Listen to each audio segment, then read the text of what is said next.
Hello. Good morning. It's January 22nd. It's Thursday.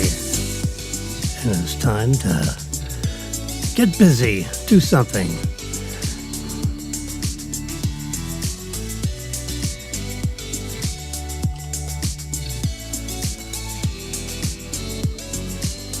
I hope you're on YouTube because Facebook just dropped out. You can welcome everybody from Facebook. Hope you had a nice, quick. You were out before the minute. There's something goofy with Facebook.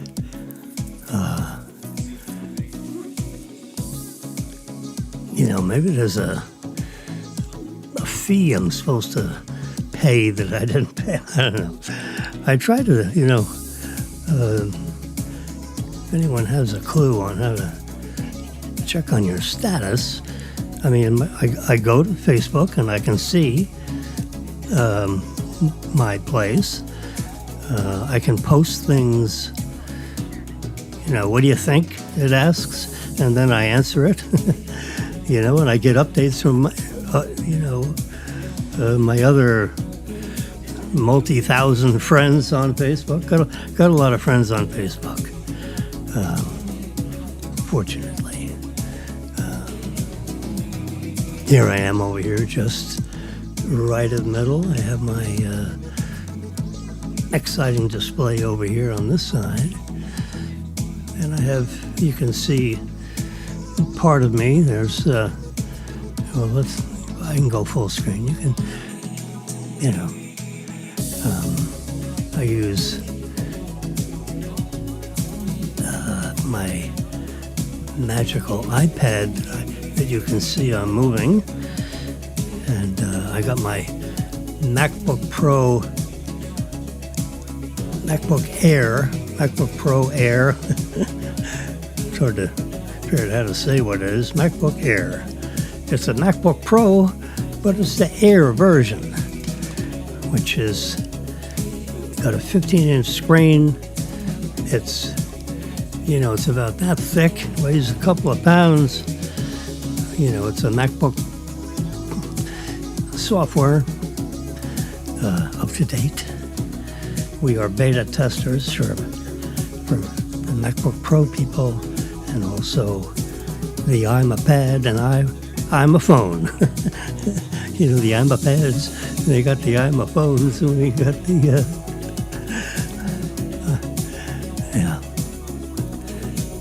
So,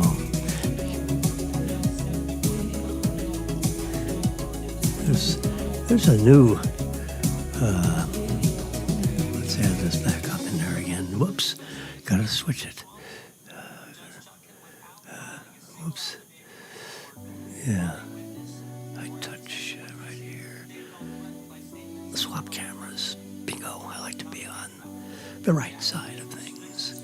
And then the images are on the left side of things. There we go. So I have my MacBook is supported by a few iPads. You can see I got an iPad up here which keeps track of this is my connection time.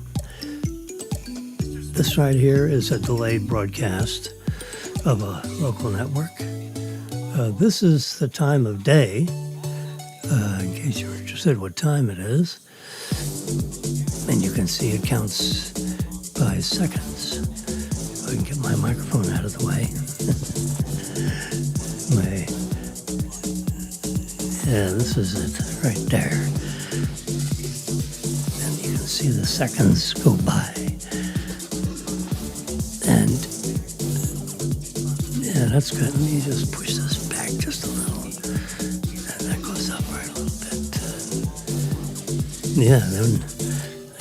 That's now aimed right at me. It's like, you aim this microphone like it's an X-ray machine when you're in the dentist's office. You got this beautiful SM7B. It's a solid. Phew. I'd like to see one of those graphics where they separate the device and you can see what's inside. I love to know what's inside. It's got very nice, soft touch to it. With the acoustical foam that's on there, it comes with another acoustical foam, which you just slide over the whole thing, like if you're out in the wind. I don't know what it would sound like, inside if you had it without wind. I should try it sometime just because if it works, although it doesn't block any view because I'm basically, a sideways view anyway because the camera's over there. A front face from the iPad I think would be too scary. As you get older and older, although Marilyn looks pretty good, let me tell you, we've been married 45 years. Look at that. Good looking lady. We've been married for a long time. We met at Royal Trust Bank. She was a valued employee in the international department. She managed Central America and South America. How about that? The whole continent was in her purview. Yeah, I didn't handle the continent. I handled basically South and Central Florida.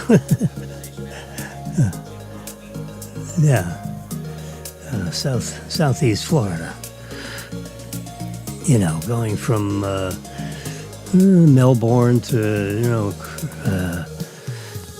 did I do anything in, over to Estero Beach. Yep, I did a major construction loan over there on a 20-story building. Did a participation agreement with Marine Midland Bank.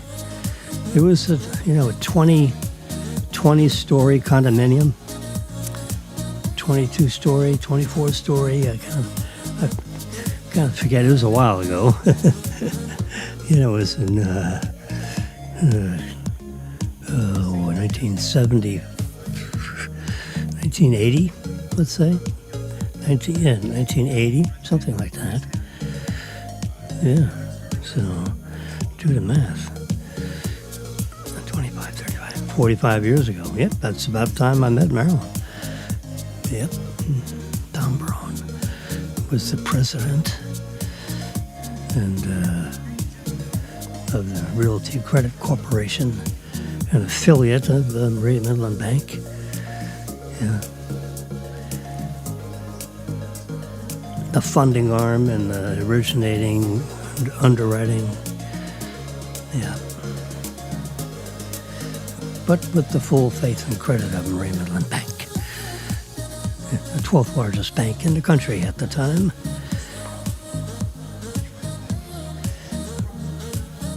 I don't think it's been acquired by anybody. I don't actually know.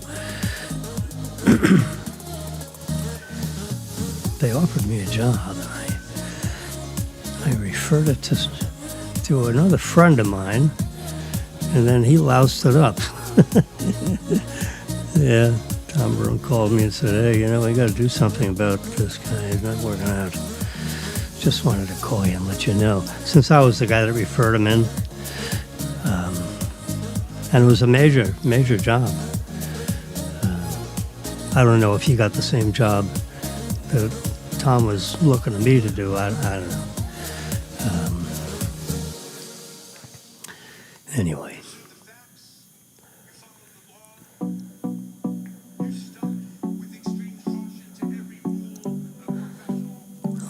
I'm just looking through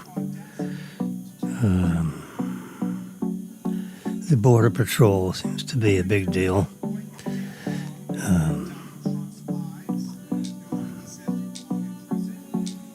video shows Border Patrol tossing a smoke canister at protesters in Minneapolis. I don't know. They got a bunch of little wackos in Minneapolis. Years ago, I joined a development company, South Coast Partners, in Tampa, Florida.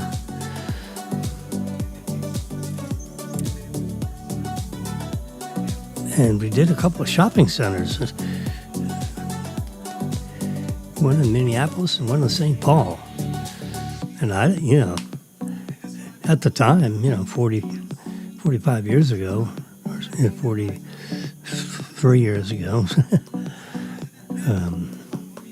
I don't remember Minneapolis being wild and crazy. It was, it was a liberal government, but they weren't walking around. They weren't carrying signs and interfering with the Immigration Naturalization Service.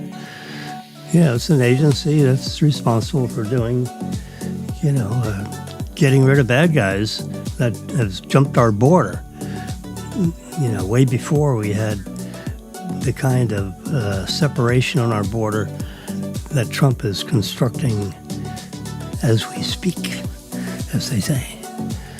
I hope they're doing it quickly, because if we lose Congress, they'll stop funding it, and then the border won't be finished again. Let's finish up the border wall, and let's pass some legislation that this wall is not to be interfered with. Period. For perpetuity. Because the liberals get in charge of our government, and they'll start tearing stuff apart. So can we prevent that somehow? Yeah.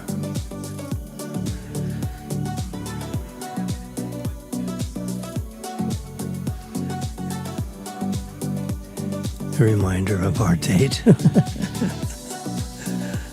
Yeah. Immigration officers assert sweeping power to enter homes. You don't need a judge's separate warrant, and the whole nation's, you got 3,500 counties, 3,200 counties in the United States, over 3,000 counties. You mean I have to deal with 3,000 jurisdictions and 3,000 sets of judges to deal with federal law on removing illegal aliens? Somehow or other, that doesn't seem right. Yeah, we got, come on. We can't do that. Yeah, we can't have that. Well, let's do a little digital imaging, editing let's clean this up a little. We have, there we go. We can just erase this edge stuff. Let's get rid of that first. Did it get rid of it? Didn't happen. Let's try it again.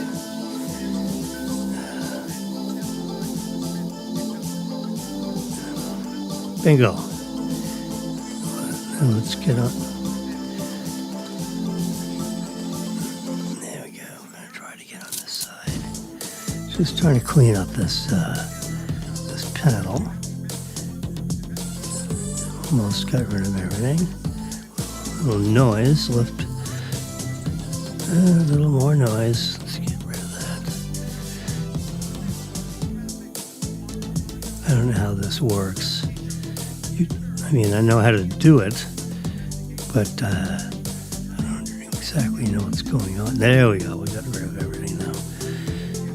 Everything looks copacetic. Let's get back to here to adjust. Let's go ahead. Might as well work on that. Get rid of shadows. Increase black point. You can see what I'm doing. Oh, you can't see what I'm doing. I'm sorry. There we go. There you can see the controls here. This is black point. I'm turning that all the way up. And now we have we got a color picture in the middle there. Why don't we add a little saturation to the colors and do a little vibrance here. There we go. Now I got everything copacetic. Hit the, let's check the color temperature. Yeah, right about there. Looks about perfect. Hit the check mark. There we go. That's better. I think we're supposed to be going this way. Yeah, how's the stock market is open. And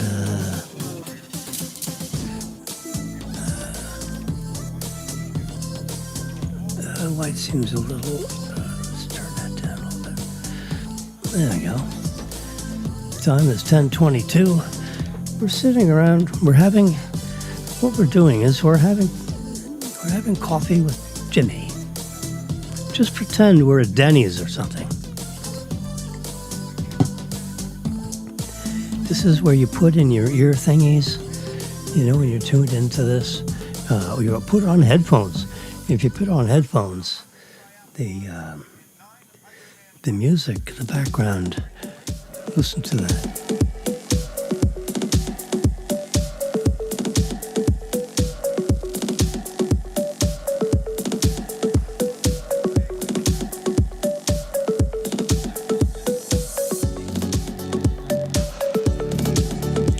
I just love this. It goes on and on and on.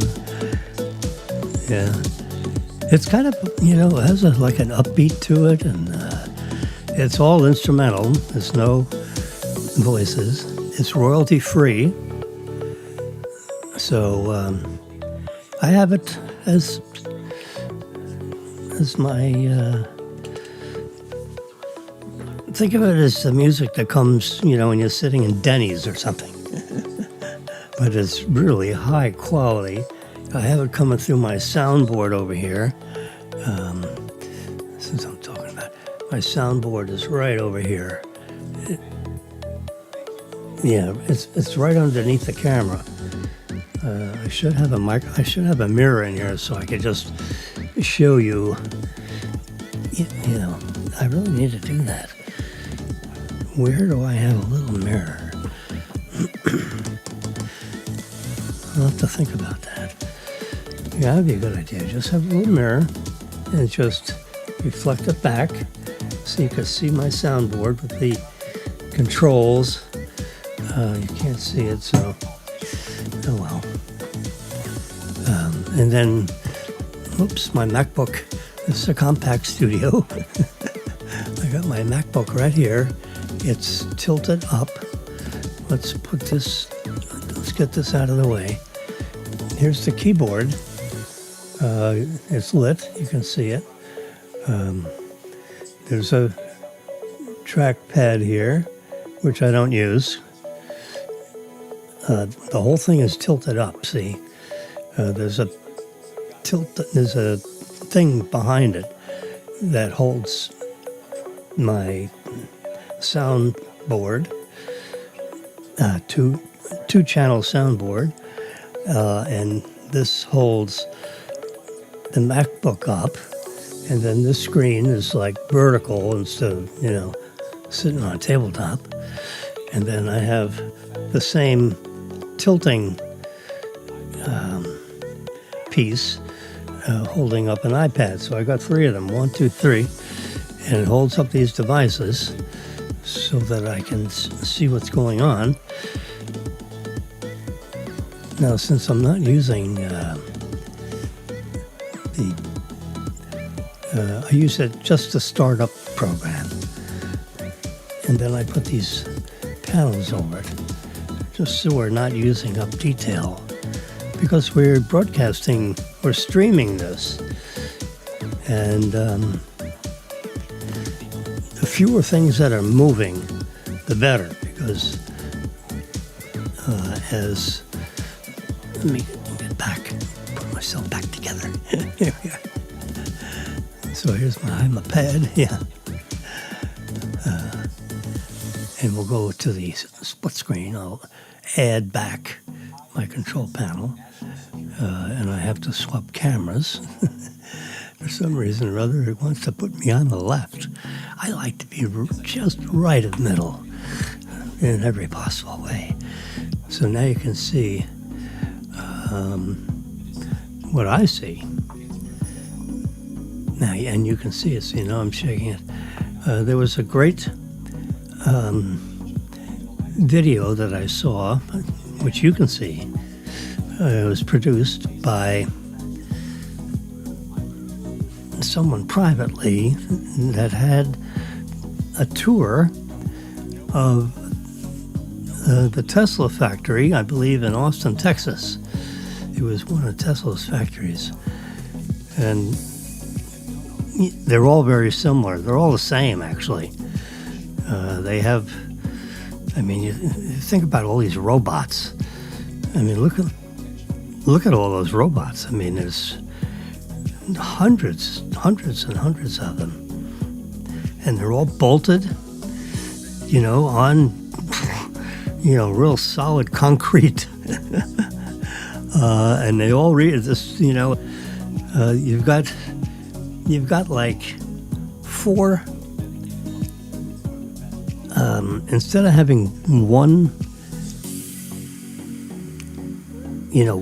really long assembly line. I'm trying to think of the right vocabulary word. Yeah. So instead of having one assembly line, there are four.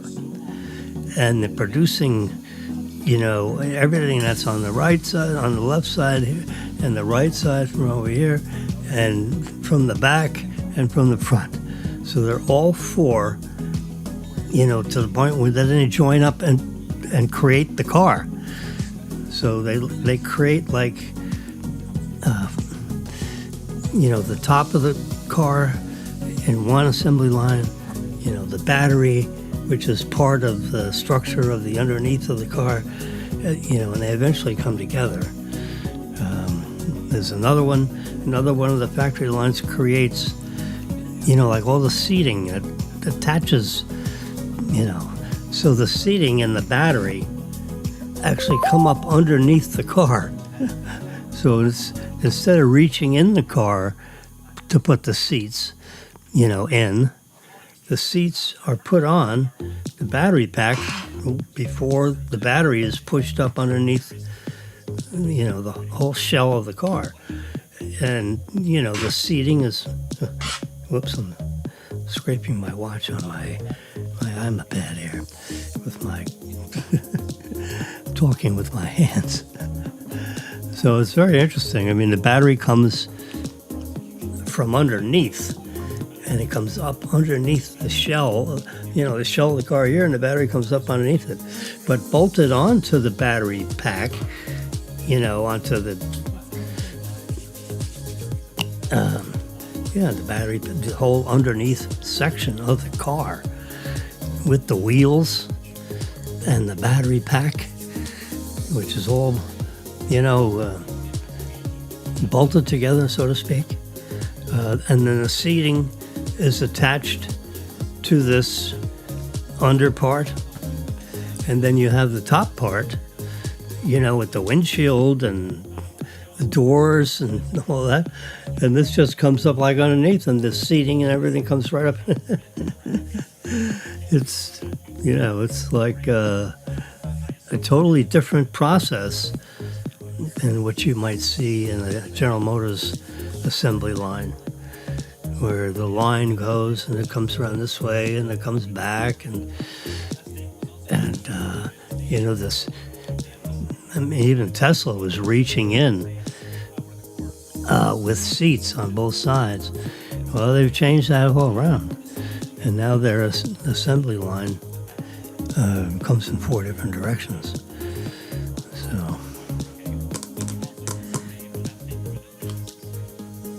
So anyway, I got some still images, print screens, as this video was, and it was showing, that a Tesla car, is self-driving itself. Like that's the car Jimmy ordered. That's what I want right there.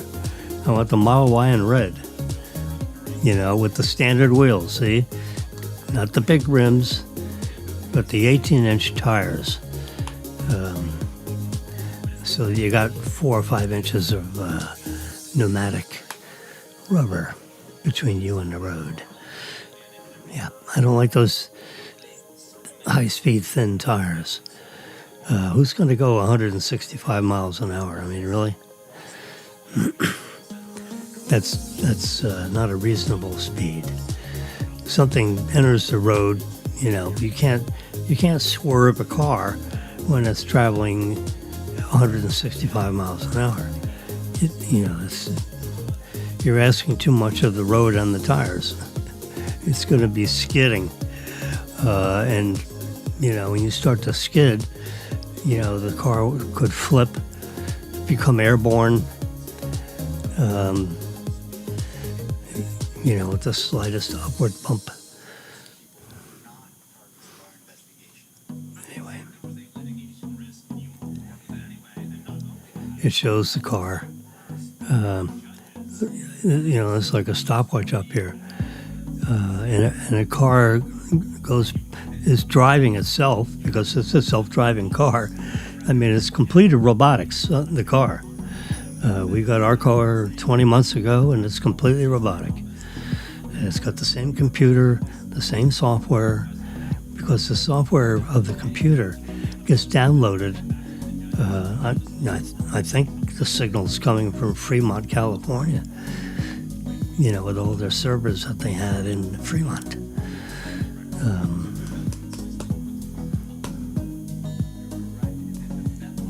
I'm up to software version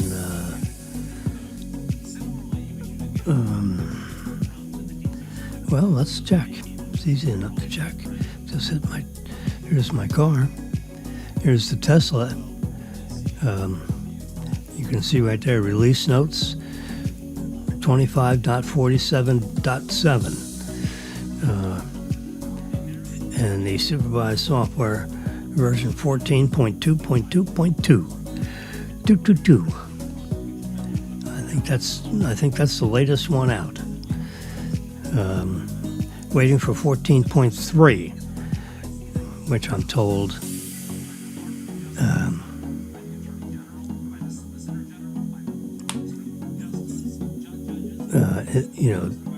14.3 has that would obviously be later software than what I have now, because I'm 14.2.2. You can see I'm going through the server software release notes right now. It's passing by you on the screen. Somewhere down here it says 14.2.2. Where did I miss it while I'm flipping through this? 14.25.4. No, there's more reasons than that, I guess. As I'm scrolling up, So this is telling you what they've added to the software, so you know exactly what they're doing. Full self-driving supervised.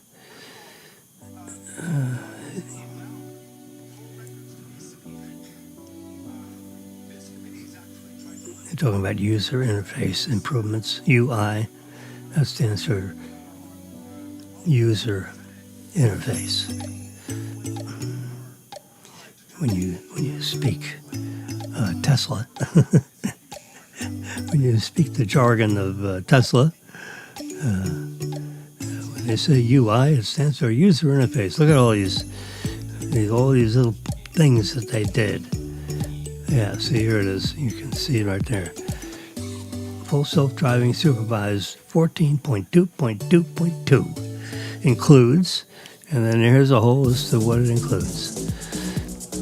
So everything below this, up until that last message that I just bounced off of, this is everything that they've done to date with that particular release version. The speed profiles have been altered. They've added a couple. They've added a slow speed, slower, more deliberate driving style. And they've added Mad Max. You touch that, and you can. That's changeable, from your screen when you're driving. When you have full self-driving, there's a little over on the side of the screen that's 15-inch diagonal or 16-inch diagonal screen. I think now. Used to be like 15 and a quarter inches. Now it's 16 inches, 16 by 9 is,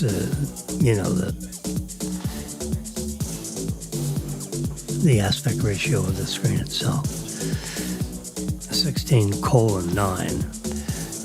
But the diagonal measure, I think is 15 inches, 15 or 16. Maybe they raised it up to 16. But they changed the aspect ratio of the screen to 16:9. So for every 16 inches this way, it goes 9 inches that way. So as this, so that way everything that they draw, the entire user interface, is fitting the same size screen. So that's something new that they've added. I'm going to say in January of 2026. So if you ordered a car now, it would have a screen that's slightly different in shape and size as this one. Anyway, so that was just evidence. I just got that right out of the app that you would have on your iPhone. I have it loaded here in my iPad also. I can see where this is the same screen that everyone sees on their phones. Now, I haven't set this iPad up as a key, which that's what that setup stands for. iPhone. They're assuming this is on an iPhone, which it's not. It's on my iPad. So I could show it to you because I talk about Teslas so much. They are a very interesting scientific, I wouldn't call it an experiment. I would call it beta. Yeah. I mean, the software, it used to be called beta software.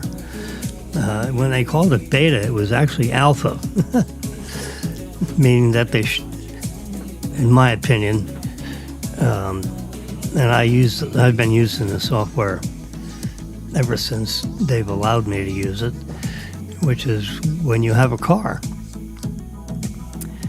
So we acquired a car, actually we leased a car, which is in theory not an acquisition. Someone else bought the car. It's a Toyota. It's a Tesla.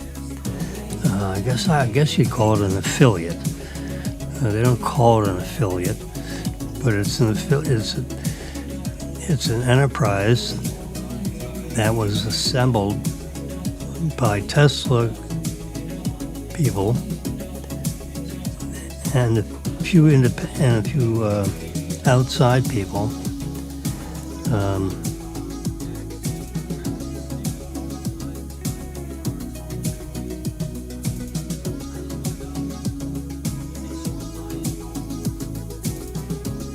There are a couple of little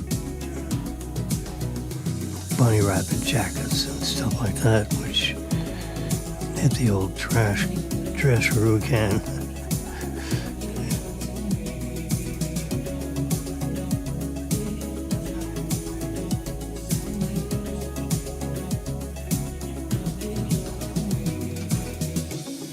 say, that's enough of Tesla. Let's get back to my photo album. A Tesla car moves through the factory. And finally, when it's done, in this case it's done, the paint has been examined, over 95% of the Tesla factory is automated. And only 4 or 5% is in the hands of actual human beings, people. Can you imagine? It's 95.5. And one of the functions is not driving it out of the factory. Because when it's done, and then it's got to get out of the way, because there's a car right behind it. There's no driver in here, and it is driving across at what looks like 5 miles an hour. Which is a firm, I would call it a little bit of a fast walk. I would call it the beginning stages of a 5-step.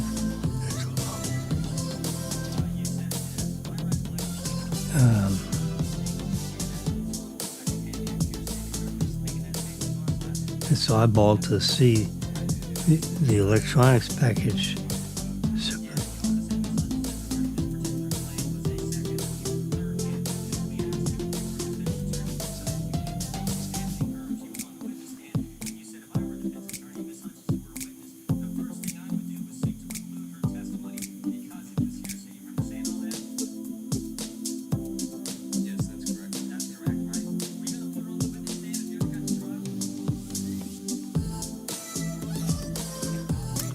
Okay. So that sucker then drives itself out of the factory and out the back door of the factory, makes a right turn, goes down the western wall of the factory, and then makes a left turn, down a street, internal street of the factory property, and makes another left turn and gets in one of the lanes that's been assigned, and one of the parking spot numbers that has been assigned to this vehicle. And that's where the car goes. It backs right into the parking place. And it's a whole bunch of these cars with the fronts, welded together, so to speak. Yeah.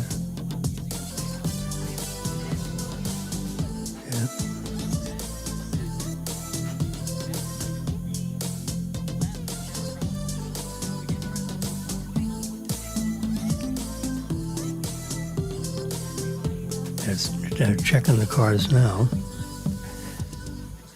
They're noting the location that they are officially.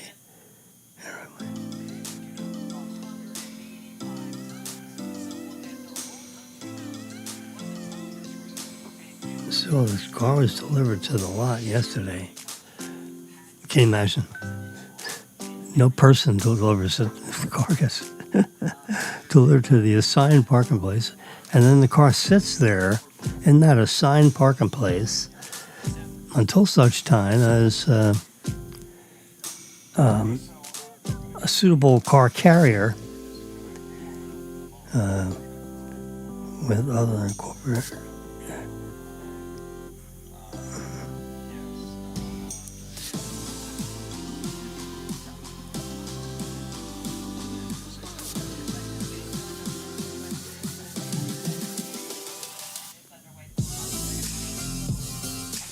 Oops.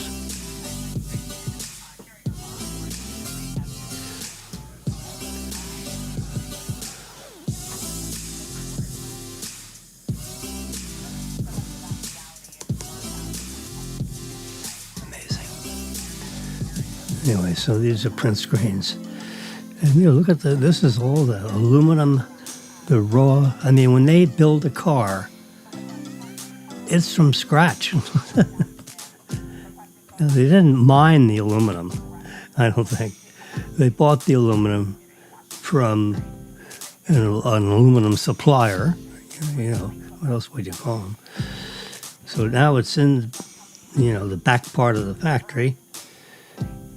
And a big claw comes down to pick these aluminum ore.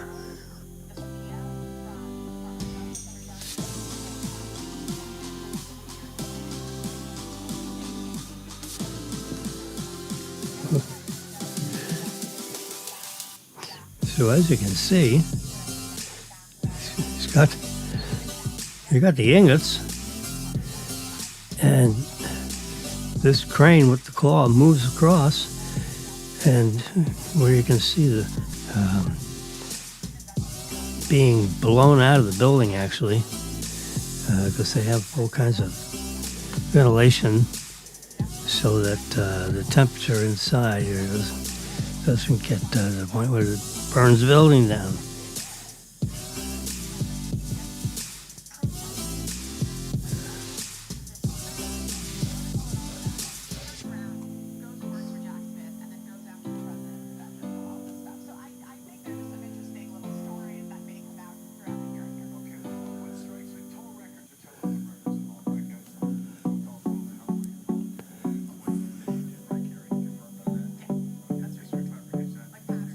Whoops. Yeah, we do it that size. Can you see it? Looks like you can see it. Everything. Let's leave it that way and see what happens. So there's a big vat of molten aluminum. And that's basically that aluminum. They've added a couple of chemicals in there so that it won't wear its body out.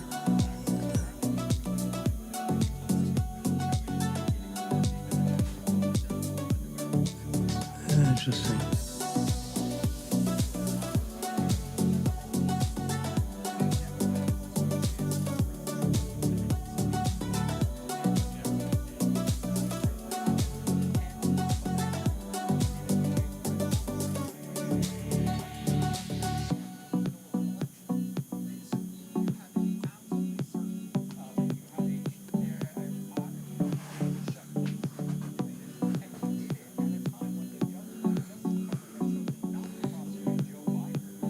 Amazing. That's a piece of aluminum, a piece of aluminum ingot.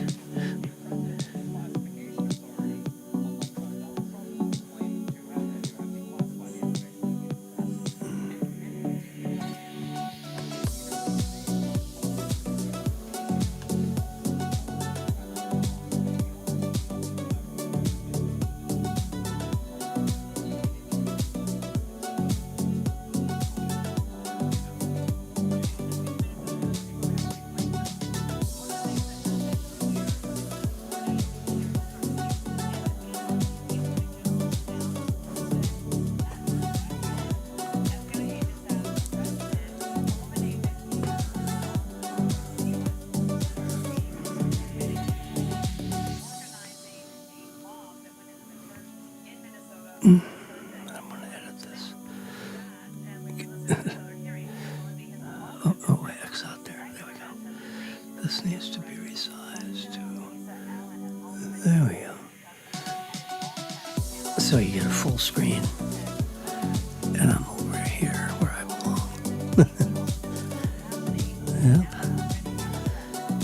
Yep. Okay. Trump is over in Davos. And they just signed up the Board of Peace. It's like a board of directors in Davos. And a ceremony, which included dinner. So this makes sure that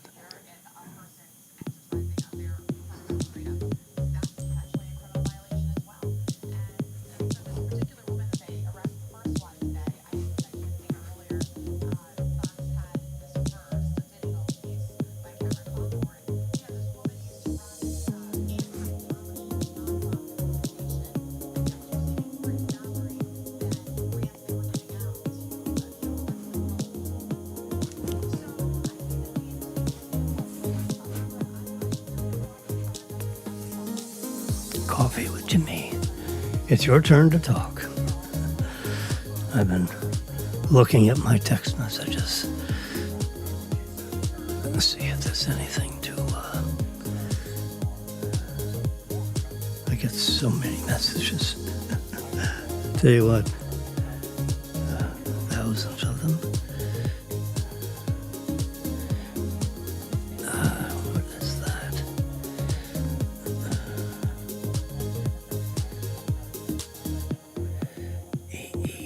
AED.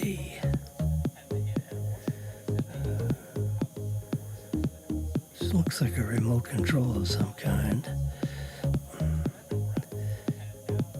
Scotty, tease it up today.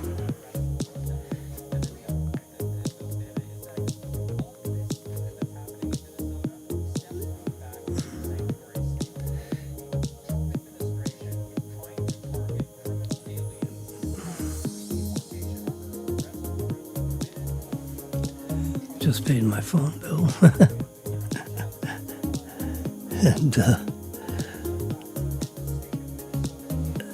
And what do you call it? Publix Pharmacy is keeping me up to date on the prescriptions they're filling. And no one is arguing with me about what's going on here. Anyway, Trump signs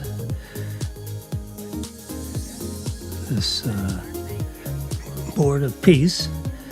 So they're, presidents and prime ministers of countries along with him agreeing to do something about peace in the world.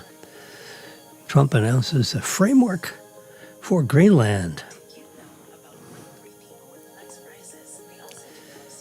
where the U.S. could own parts of the island, where it's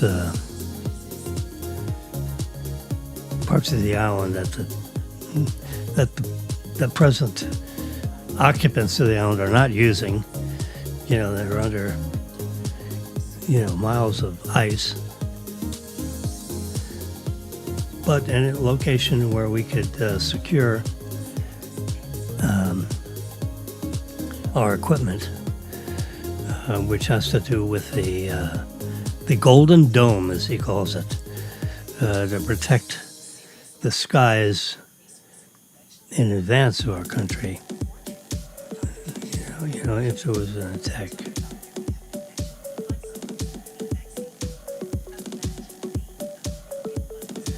We'll be adding a fifth type of an installation mechanism, I guess you'd call it.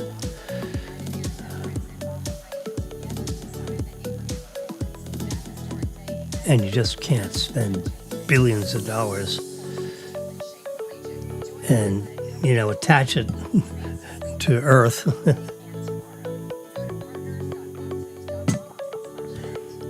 And then someone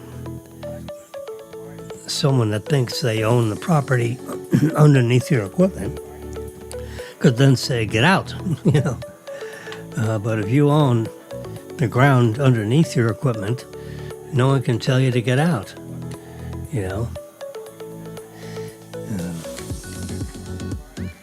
assuming you're generally agreeing to the structure of the country adjacent to you.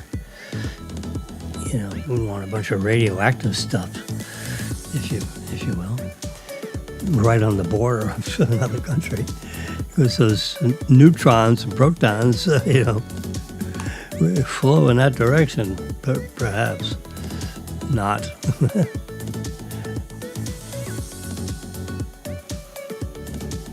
So that's what this deal is all about. And what's that little message about? There it is. Notice the blue part of the ocean there. I've got part of that globe captured. The whole corner going up. Yeah. After weeks of strong words and tariff threats, against Europe. President Trump yesterday in Davos said there was a framework for the future dealing with the United States.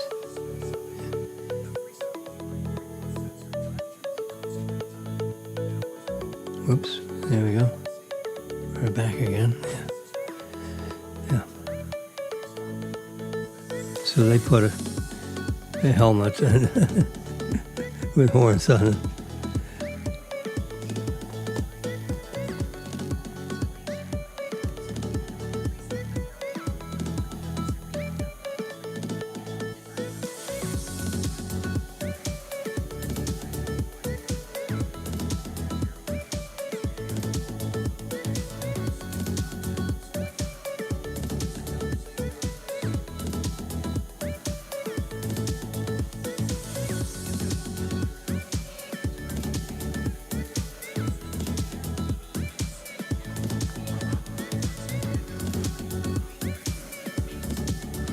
Okay.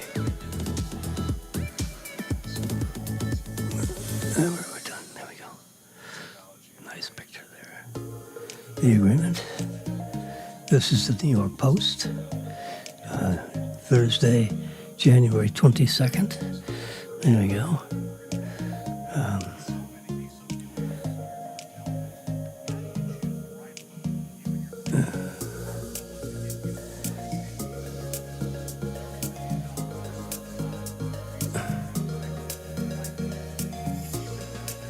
Trump said his levies on European goods would be canceled if everyone agrees to this framework.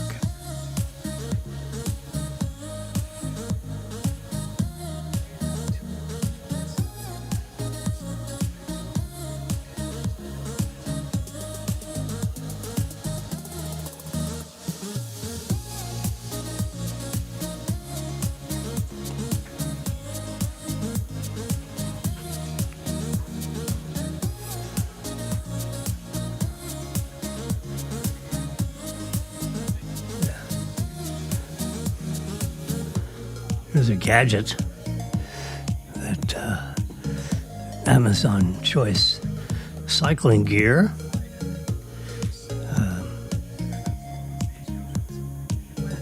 So here's a device you can just stick right on your tires, and it reads the tire pressure.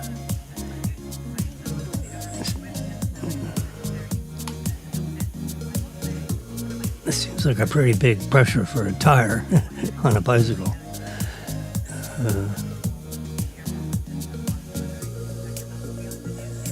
7.5 pounds.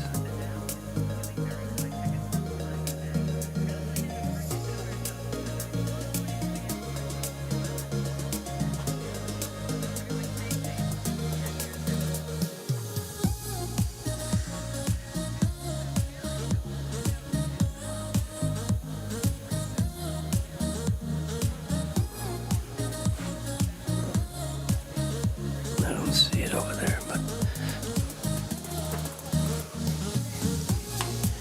all right, what's page long? Trump briefed on military, cyber, psychological options for Iran, sources say. Yeah.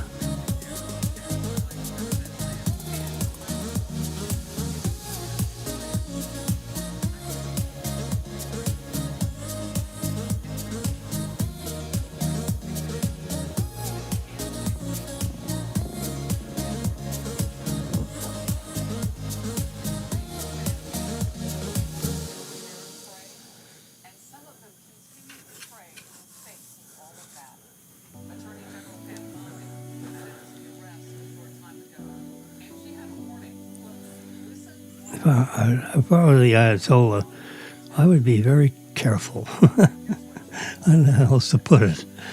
But, after what the defense systems and everything that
writers and authors of the flip book are really focusing, pardon the expression, on the EOS R6 Mark II, coupled with this lens.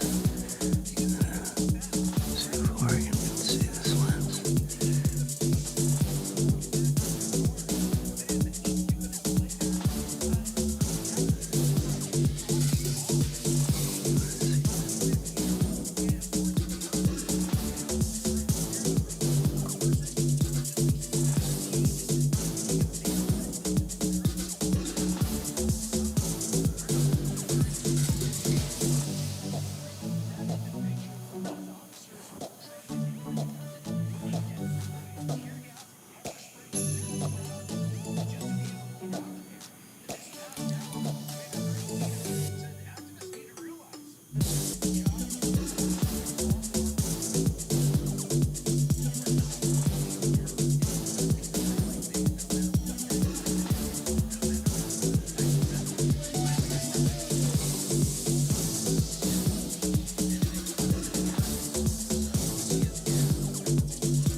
Look at this lady with the wind.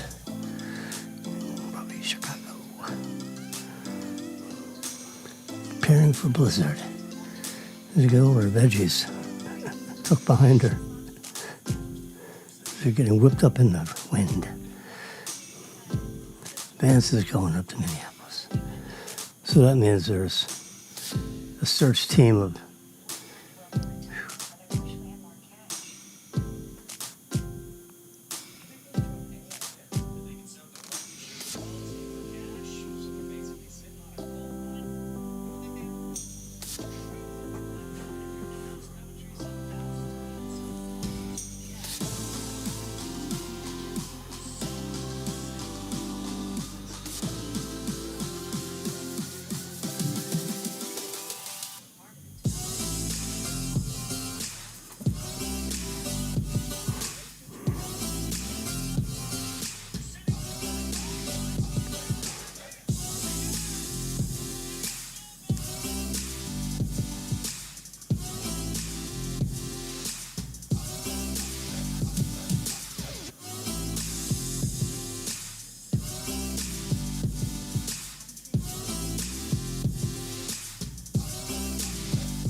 ICE says its officers can forcibly enter homes during immigration operations without any other judicial warrants other than what they've already got.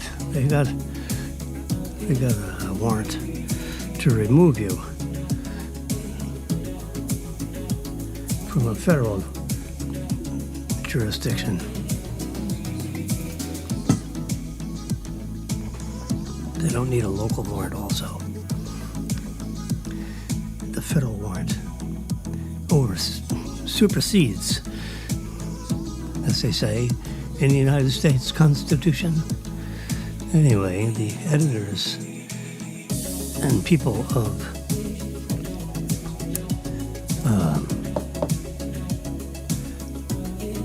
associated with this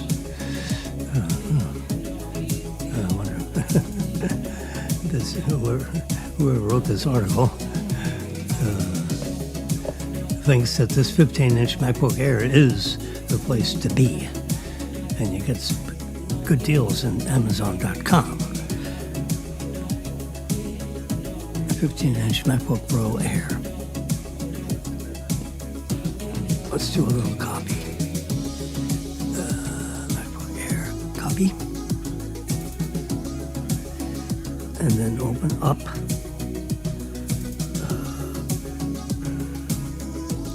There we go.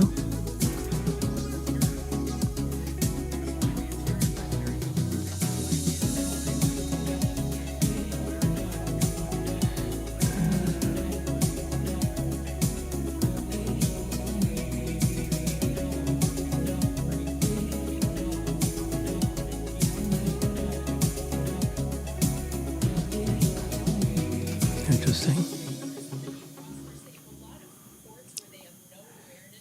We'll just go in the middle of Google and do a little paste. There we go. You know how to do that, right? And then press enter. Return. Enter. Whatever. And then we get all this Apple MacBook Air. This is Best Buy, Apple itself. B&H Photo. I have an account there. I used to buy a lot of camera equipment from B&H Photo. Walmart, Best Buy, Apple, Best Buy. Where's... Okay, well, we got choices there. Let's try Amazon. Amazon.com. We have to... There we go. Let's widen that a little more. Oh, that's the shape they want. Let's just try if I get that far. Nope, can't. All right, you can see the blue on each side, so we know we have all that we can get. So I already have the text message copied, although I did paste it into Google. We can paste it into here. And now it's looking it up. I'm going to hit enter. There we go. So here's all the choices right here. MacBook Air. I'm getting too close to it. It's getting out of focus. I was wondering why I couldn't read that. Oh my God. There we go. I got to be right about that far away. Yeah, perfectly. All right. Let's just touch that and make it bigger. And you can see the different... I like this sky midnight. I think the one I got here is midnight. It's like a real deep purple, blue, black kind of a color. All right, so that's the midnight ones. And there's just some M4. That's what I have. I've got what they're offering here. I do.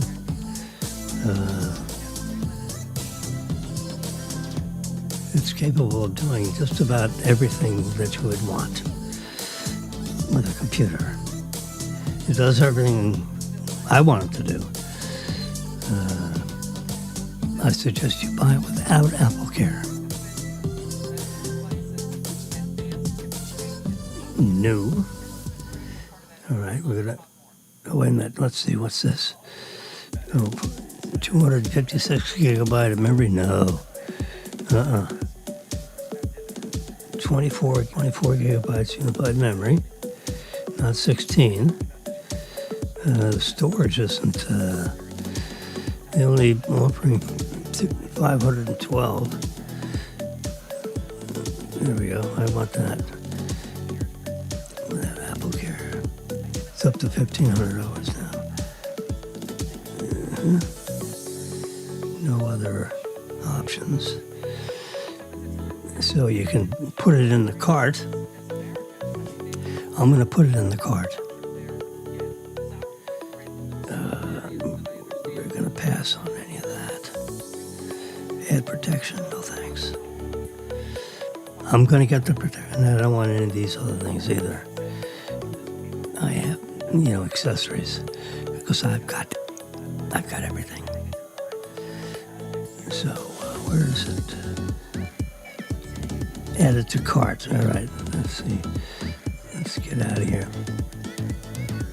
Let's just keep backing up.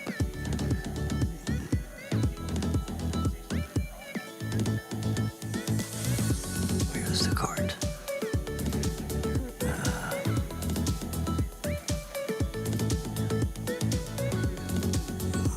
Bring this up a little bit.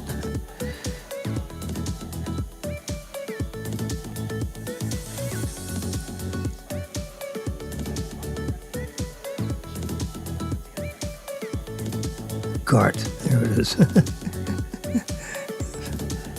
There it is. It's in the cart. So now I'm going to, what does that say?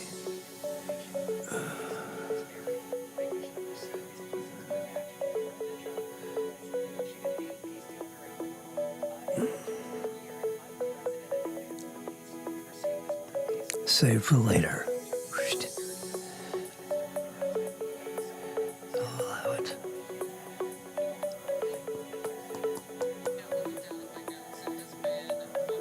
I don't know what's going on here. All right, let's. I just clicked out of Amazon. So I gotta get this out of here. Save for later.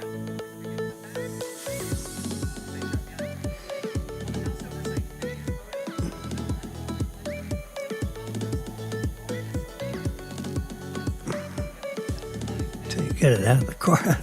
I want to make sure I don't buy it by mistake. Save for later. Bingo. Has it been done? Shopping cart should be empty. This is all to save for later. Yep. Okay. Let's go home. There we go. I just, these. Oh, no, not that one. It's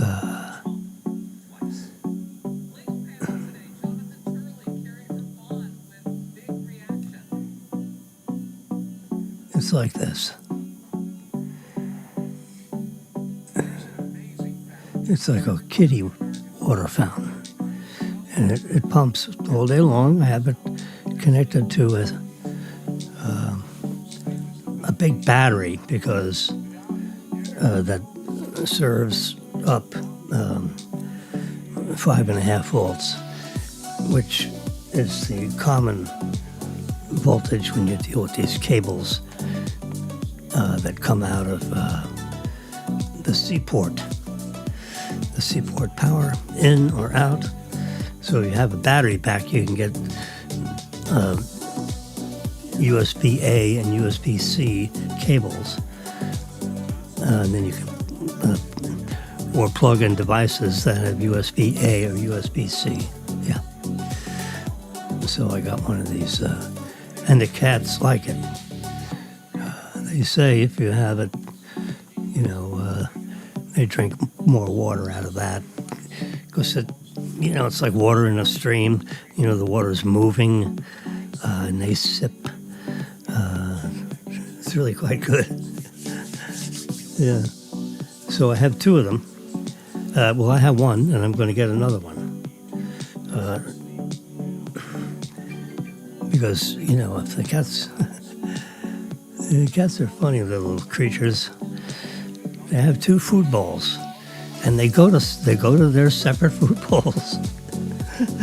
Yeah, they got their smells associated with a certain bowl. And that way they can eat at the same time, because it's hard to, it gets a little testy when both noses are in the same bowl. So we don't want them to be eating one at a time. And, one cat is going to prevent the other cat from getting to the food bowl just because of its presence. That can happen. So whether it's a water bowl or a food bowl, this way, if a cat is drinking water, another cat can drink water at the, they're like two animals, you got two separate bowls. If they were getting water from a stream, they would go to a separate place on the stream, and the other cat would be at another point on the stream, upstream or downstream. So, I guess that's the theory. So, this one is dribbling water out of this little doodad there. I don't have one of those. I have something that's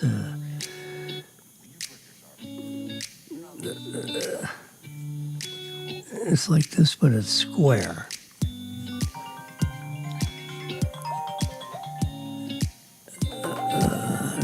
Telemarketer is calling. No, thank you. You can see it live and in color. My phone. Yeah, no. No, thank you. Yeah, it's a nice thing. You can see what's going on with the phone. It's like this one. Very similar to that one. Let's look at the different choices here.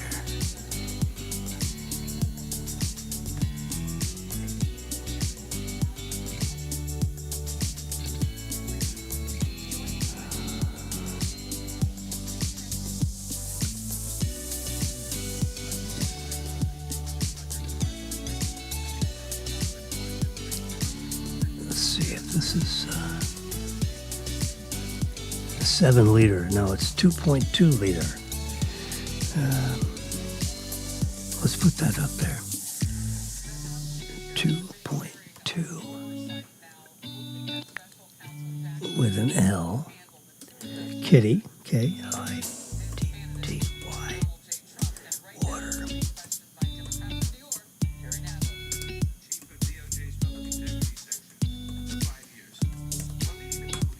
Let's see what pops up. 2.2 liter. It never listens to you. I have this one, I'm returning it. I don't know why they don't like it. That cat likes it. That likes, if it's a real, if it's just a combination of pictures, that's probably drinking out of it. I have that one. It's big. It's like a 4 liter version or a 3 liter version. It's bigger. They don't drink out of it. It's sitting right there. They won't do it. They're like,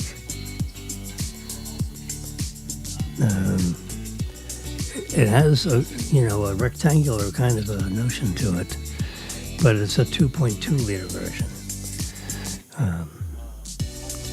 That's a real big one. I went to this size. And if we would look at the specifications of this in this details specification page here.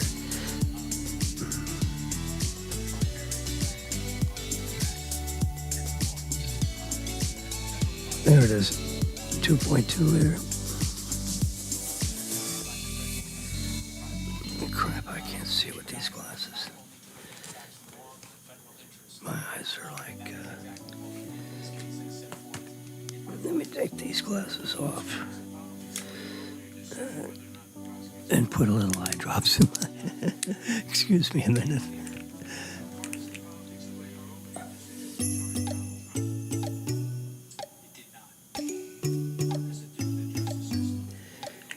That's better. It feels a little better. Mm-hmm.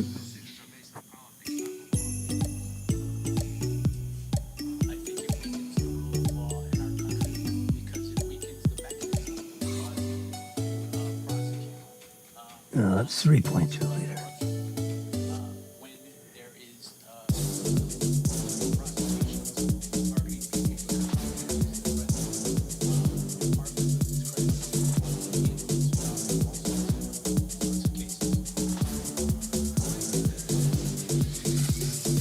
Anyway, they got 1 million of them here, and the Amazon.com. So this, let me just look at my orders.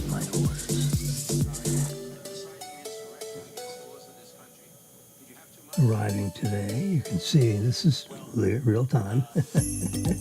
Delivered. Arriving today. Arriving today. Yeah. Arriving today.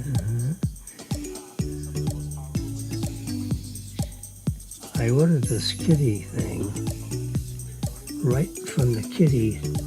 It wasn't on Amazon. Kitty, K-I-T-T-Y. I think spout. I think that's what kitty spout fountain. Let's try that.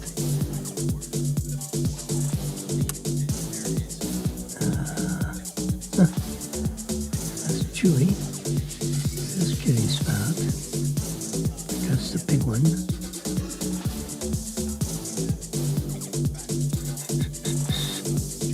Those. Here it is. Well, finally.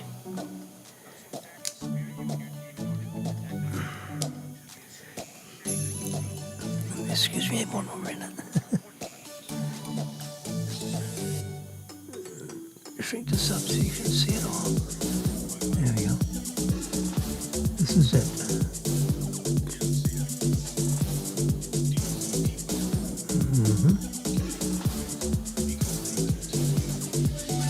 There we go. That's what I got right there.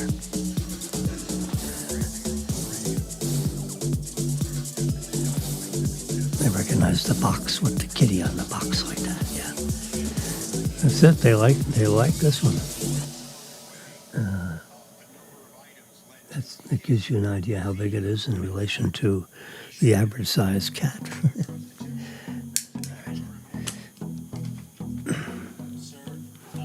This is like black on a white background. It's real bright. Now this is $85, but it includes a month of this, 2 months of it. It's got all kinds of extras. You can not get it. You can go to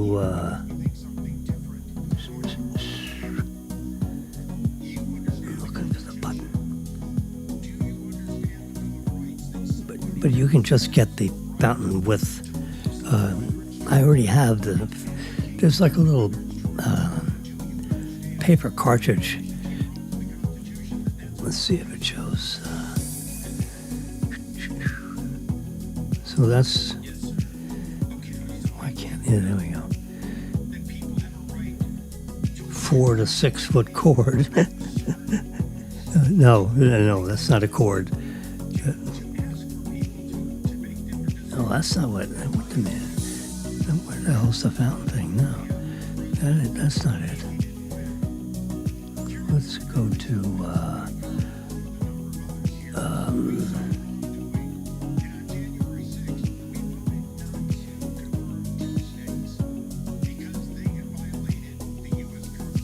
curious. Let's do best sellers and see what we get.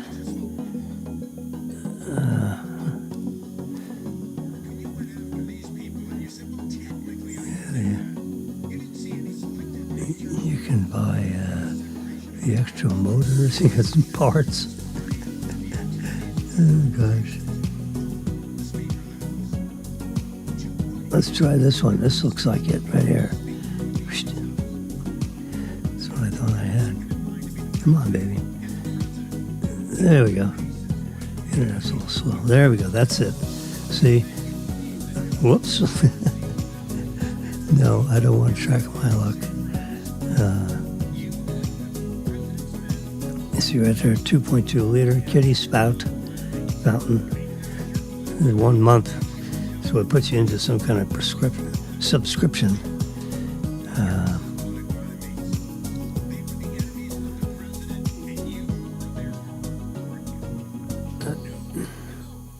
You don't have to get that if you don't want to. I got a whole package of stuff.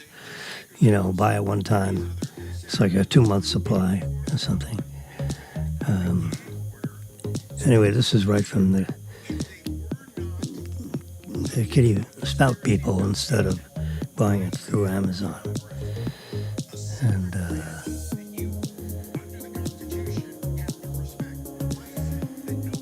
so if you like this, you can add it to the cart. And this is the $59. There you go. Yeah, see, with 2-month kit. So what you do is every 2 weeks, so see, it's got a fountain. They can lick it right out of the fountain, or they can drink it out of this. There's like a stainless. Yeah, this is a guy right here with the 2-month kit. It's not a subscription. It's just a 2-month buy, and you can go back to the company and buy more stuff when you need it.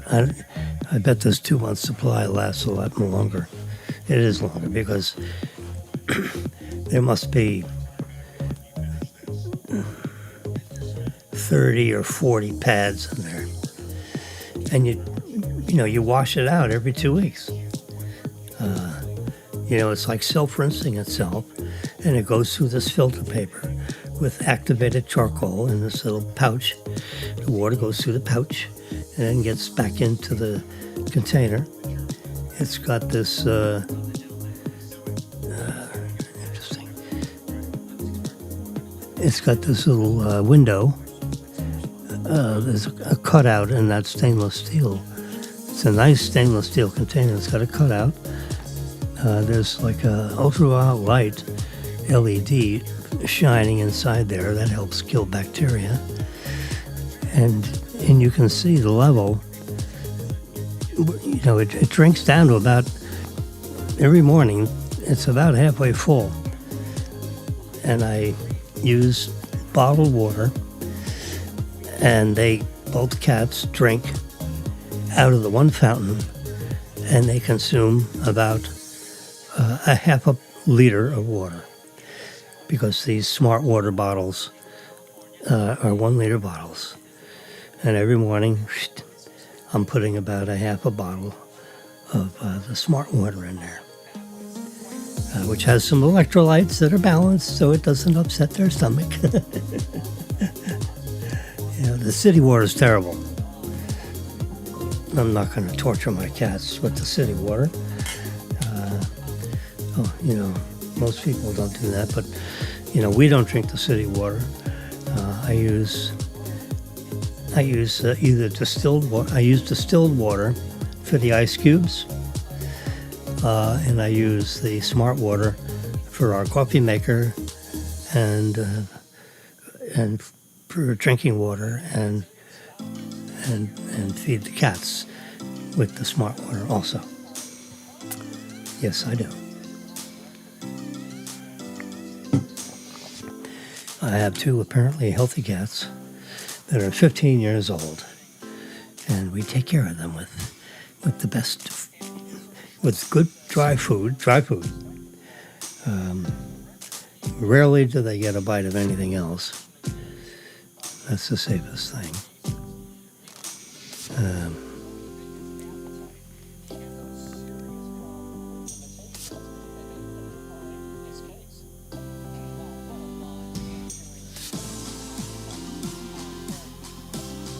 Yeah, I'd like to set the record straight on something. This idea that I think both Jack Smith and the Democrats are pushing, which is, we're just doing our job, we're just following the law. Okay, hold on a second. When you sign up to be special counsel, you raise your hand. It's self-selecting. Everybody who joins your team raises their hand. The spokesperson raises their hand. The prosecutors, the deputies. Why do I raise this? Because it means that everyone really believed in what they were doing, which was going after the Republican, top contender for president in the last election. That's a big deal. And with that comes potential costs. Anyone who signs up to do something like that knows there could be fallout, knows there could be criticism.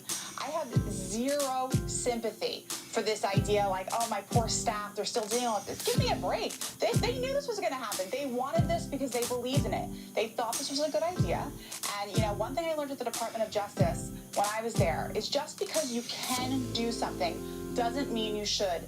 And that is what makes, I think, headquarters at DOJ remarkably different than other prosecutors' office, because you're not just taking into account what the law technically allows for or prohibits. You're also making a judgment call. Is this wise? Is this good? Is this good for the perception of justice? Is this good for the country long term? That Merrick Garland, you heard that in the background.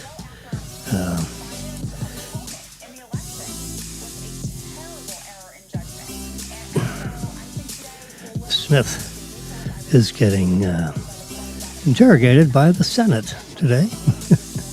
I believe it's the Senate. Is it, well, Capitol Hill, I guess it's Congress.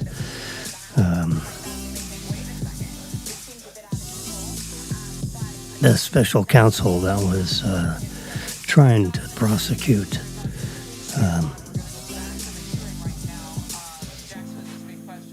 the presidential candidate, Donald Trump. And now he's... Our investigation revealed that Donald Trump was not looking for honest answers about whether... Jack Smith, the pinhead in the former administration's Department of Justice. He was actually not a legal... He was not seated properly as what he was pretending to be. Anyway, so he's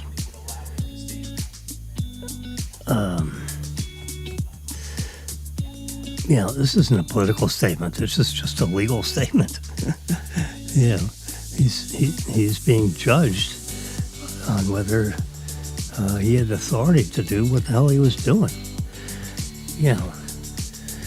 And just because you can do something doesn't mean you should. I mean, it's kind of like wearing clothing in a sense. Just because you can wear it doesn't mean you should put it on and go out in public. I see it all the time. You see some of these boys or girls out there walking around and they got this super tight clothing on and they're like, 100 pounds overweight, and you go, oh, Jesus. You can see all their curves and all their body parts. And when you go back in and put clothing on, I mean, it can be a terrible sight. Anyway, let's get back to my photos. If you're looking for a computer, I would suggest, number one, that it is a Mac computer, not a Windows computer. All the software that, your files, you can get email, with the email system is very much similar to the Windows system, but it's a lot safer. You got all kinds, I must say over 80%. It's some number that's 80% or slightly higher. I don't remember how higher, but it's higher than 80%. Or it's not 80 on the nose. It could be 82, 3%. It was 85. I think it's slightly less. Stop that. Go back here. There we go. But 15% of the market is using Mac computers. 15, 16, 17%. It's actually growing a little bit. And why is it growing a little tiny bit? Because it's safer. And companies are realizing it's safer. Now, back in,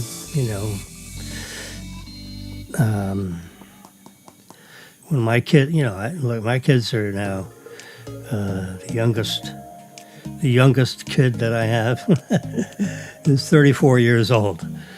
Okay, then then one is 37 or 8 years old. 3.5 years older. So just take those two kids, two boys, Brennan and Daniel. They live nearby. Robin and Lee live a little further away. They're in another state. One is in Maryland and one is in Virginia. Lee and Robin. Anyway, Brennan and Daniel live about a half a mile away, actually. They're two brothers. They live in the same apartment. They have the same apartment. Would you believe it? When they were growing up and they decided to move out of the house and into their own place,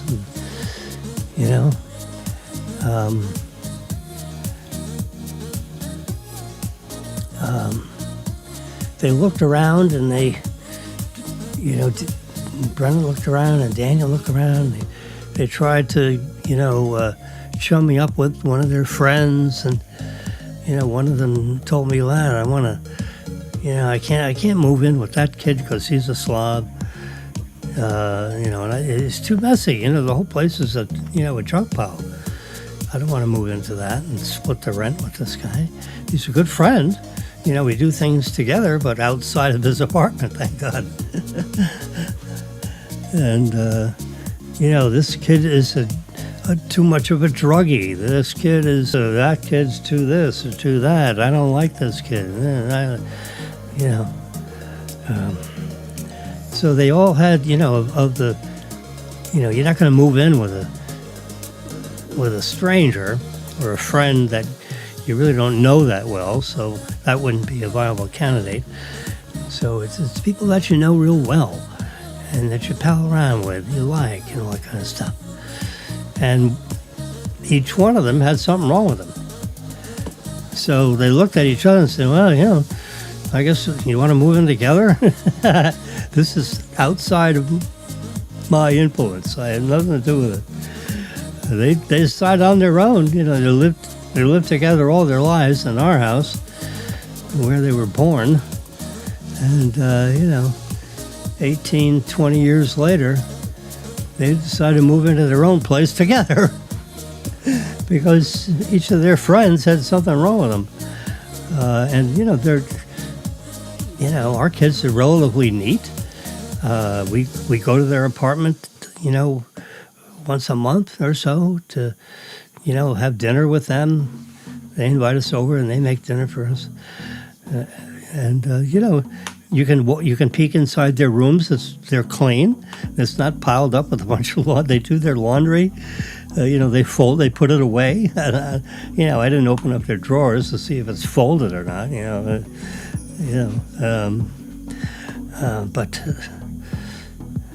So that's anyway. So the reason why I'm thinking about that is Daniel, when he was like 13 or 14 years old, he said, "Dad, please don't buy any more Windows computers." Because, what I was doing is, I buy a laptop for myself and Marilyn. She wanted one. And I use it for a couple of years. And then it becomes a hand-me-down. And I gave it to the oldest kid, Brennan. He was using a Windows computer. It's probably a Hewlett Packard or an IBM computer, Windows-based. This is, 25 years ago. And then, a few years after that, I would get another Windows computer and give it to Daniel. And I'd alternate between the three of them, Brennan, Daniel, and Marilyn. And I'd keep giving one of them. Every year or so, I would upgrade and get, the fastest processor and a decent amount of memory and, storage capacity, which was a lot smaller in those days. You didn't need as much. Pictures were smaller. Files were smaller. So finally Daniel came up to me and he said, "I noticed, what you're doing. You keep buying, and every year or so, every 18 months, you buy a new one, and then the one you were using, you clean it up and remove all the files and basically, put the Windows software in there like it's a brand new computer, and you give it to one of us, and then we, put our own email in there and so forth." So Daniel finally came up to me. He said, "Can you please start with Apple computers? This Windows stuff, well, I don't like it. It gets viruses, it's too slow, and oh my God. And we've used these Apple computers in school, and they're so much better than these Windows things. Can you please change over?" And I said, all right, let me look at it. Because he knew I was about ready to do, another round robin of computers. So I looked at, I looked at it and looked at it. And I went to the Apple store and looked at, or maybe I went to, I probably went to like Office Depot. And, they've had some Apple products and they have some Windows products. And they have some, Hewlett-Packard computers and computers. Levino or whatever the successor to Apple was in the laptop business. Levino. So that's how I looked at the Apple and read what I could from the materials that Office Depot had. I could get to it without having somebody breathing down my back. The Apple people, they hang around you too much. It makes me nervous. Can I help you? No, get away from me. After I learn enough, then I can listen to that, because those guys know, a lot about what's going on with their products. Anyway, so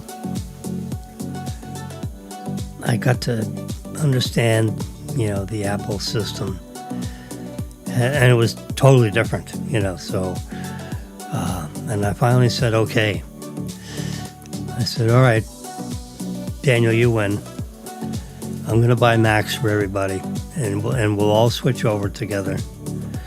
I've learned enough about it so that when you need help, you can come to me, and I probably can answer your help questions without having to go through the official Apple sources.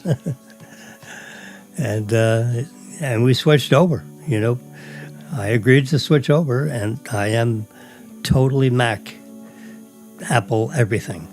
If they had Apple underwear, I would have it. I've got, Apple iPads, with their keyboards. I mean, this is like, with the keyboard, they call it a magic keyboard. It is. I mean, you can close it up, and it's just like, a laptop with, it just shut down. Bring it back up. There we go. Because I have it plugged into the system here, the streaming system that we're working with here. And that's how I got into Apple. It was Daniel said, appealed to me to switch over and get it out of this Windows crap. This was when he was 13. He's now 34, so that was 21 years ago. Right? Yeah. So we can date it, because I remember he was 13, and he's now 34, so you subtract one from the other, that's 21 years ago. Yeah, that's when I switched over to Mac. And before that, I had an over 20-year relationship with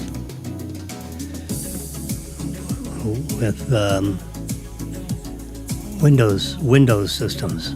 Windows was it. I mean, it's the first thing that came out. Everybody was Windows, Mac came a few years later, if I'm correct about that.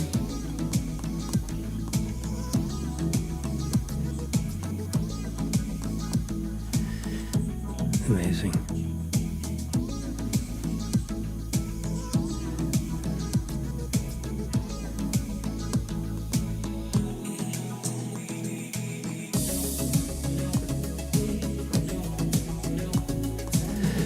Well, it's going to be interesting television tonight as they dissect the testimony from Jack Smith, who is in front of the congressional committee that's calling him into the Judiciary Committee.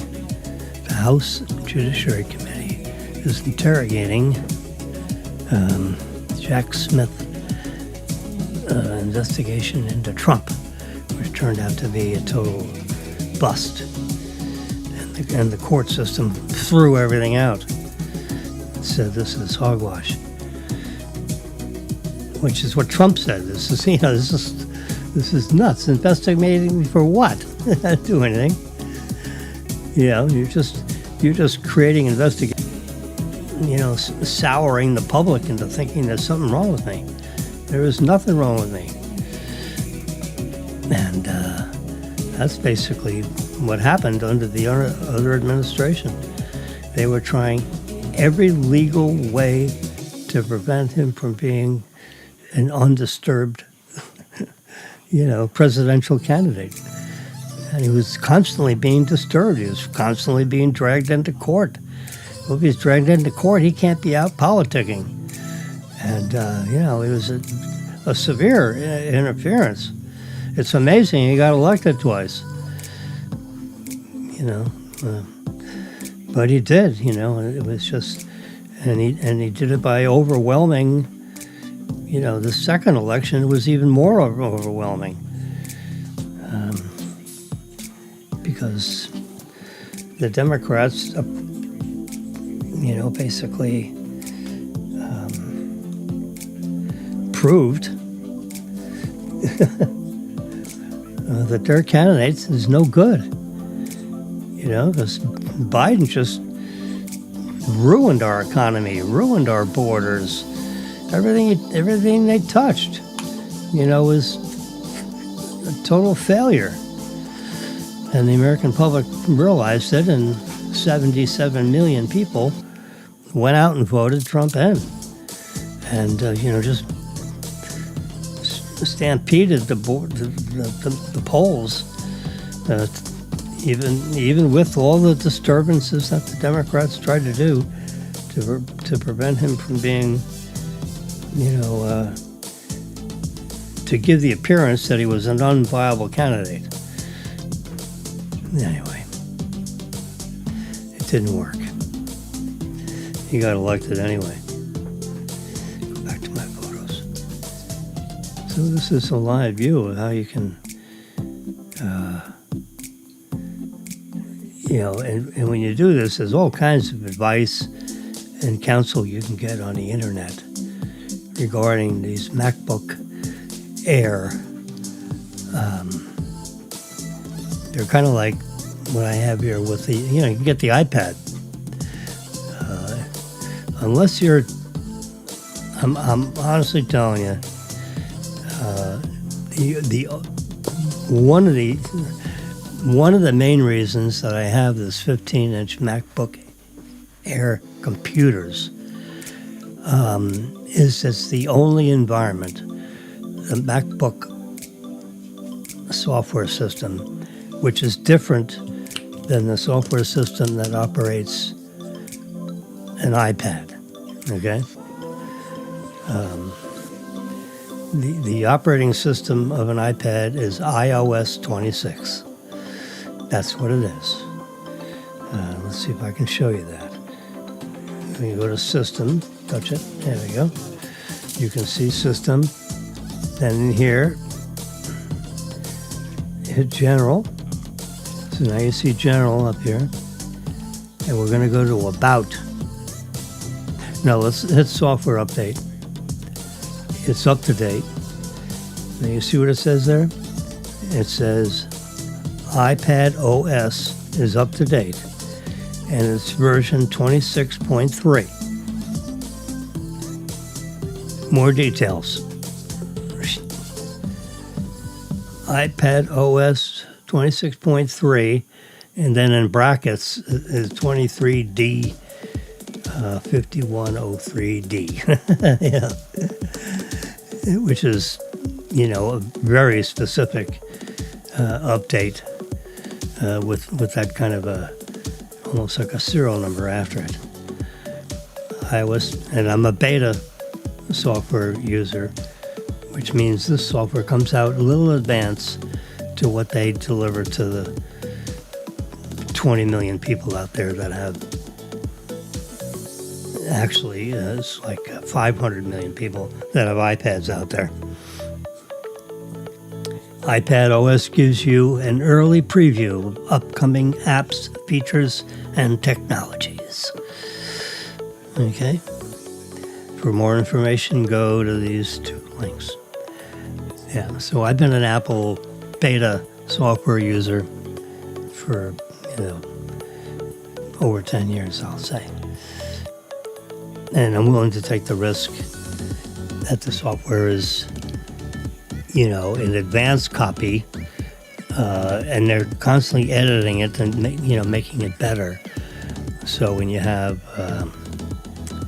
the beta software, you run the risk of things not running exactly perfectly because they haven't ironed out all the kinks, if you will. All right, so let me hit about. So this tells you, here's the name of the computer. And when I name the computer, I don't say Jimmy's computer. In this case, I've named it Jim W's 13-inch iPad Pro. I put a little Apple in there. And I've further identified it as 2025. It's an M5 computer, meaning it's got the M5 chip in it. And there's the serial number of the computer, ending in Y79. And you can see down there where it says serial number, and ends in Y79, and all these alphanumeric characters in front of it. And it's in brackets. And then I have in brackets the data line. Where is that? That's down here.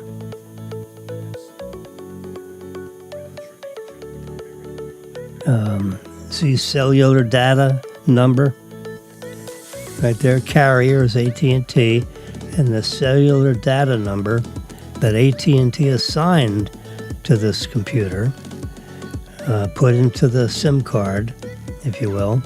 It's an electronic SIM card. So I have the cellular data number in there because when I bought this iPad, I bought it with the cellular system. It's a $140 option so that I can deal with Wi-Fi and email and everything when I'm not in my home office. If I'm out in the field, if I'm at a coffee shop, or if I'm on a trip in an airplane or an airport, I can actually access my confidential email and this and that with a cellular system rather than the restaurant's Wi-Fi.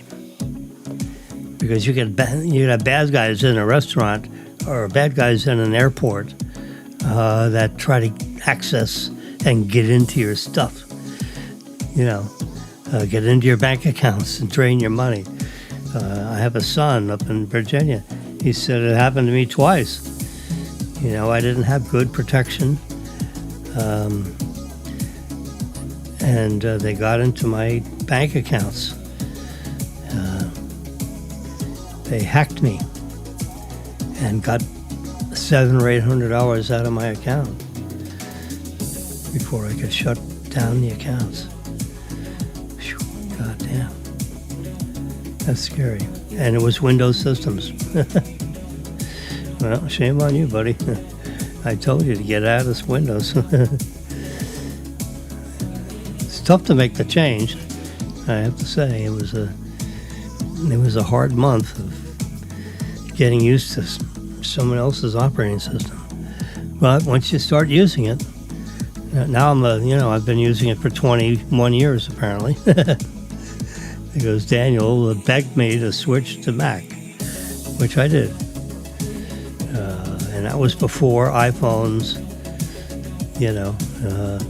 because back then, we had cellular phones, but they weren't iPhones. iPhone didn't have an iPhone until like 17 years ago. So for the 3 years before I actually switched over to iPhone, and I didn't switch over to iPhone until it was like iPhone 4. Because they were new in the business, and I wanted to make sure that sucker was, really up to speed. And I tried out, the original iPhone when it came out, and I couldn't work the touch screen. It was not. You'd touch here, and it was like reacting to something touching down there. Now it's amazingly good. But the original iPhone, I didn't think the touch screen. I couldn't operate it. Didn't work for me. So.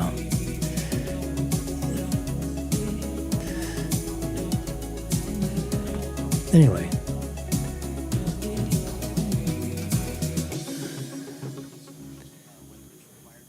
So I was showing the operating system of, So the About page tells you, the name. So I name it in a very special way so that way when the files get backed up into the backup system, each backup has this name associated with this long name. That way I know which iPad it's the backup of, what the serial number is. It tells me that it's the newest iPad there is, actually. I just upgraded this, a couple months ago. And you can see it's the 2025 version. It has an M5 chip in it. And it's got, the other important thing, capacity. It's got a 2 terabyte storage chip inside of it. I have 1.3 terabytes available out of 2 terabytes of storage capacity. So, and as next year and the year after, these files get bigger and more, more exciting, and the picture files get bigger, and my operating system gets slightly bigger. And by the time I upgrade again, 2 or 3 years from now, if I do upgrade, this terabyte ratio will be a lot different. It'll say used 1.3 terabyte and 0.67 terabytes available. Anyway, there's the firmware version, and there's the cellular system, the Wi-Fi address with my modem over, in the living room. There's my Bluetooth connection address, the IMEI number, which is assigned by AT&T. I'm actually logged into AT&T at the same time, and I'm connected to the Wi-Fi. Right now I'm connected to the Wi-Fi. There you can see the Wi-Fi. It's RPP801. Yeah. Limited capacity. It's not working up to capacity for some reason. Can I see why? Is there a limited capacity? This network is configured with a separate network name for 6 gigahertz, which may impact some experiences like AirPlay. Okay, I don't care.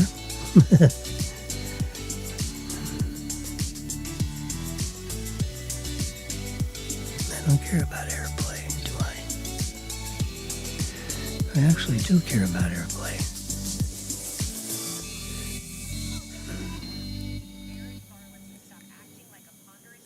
That's very interesting.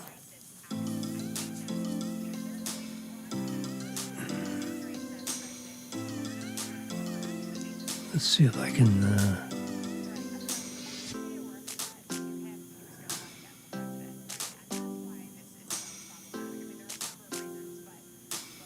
I'm looking through this list to see if there's a way of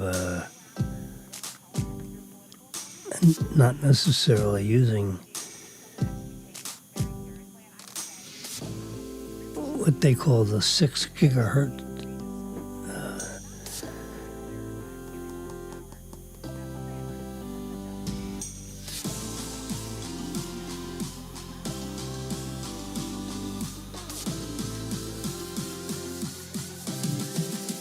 Yeah, I don't know why it's So the Apple operating system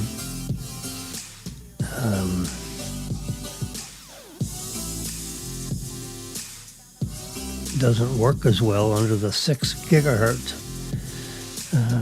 situation. And I do have a problem with AirPlay.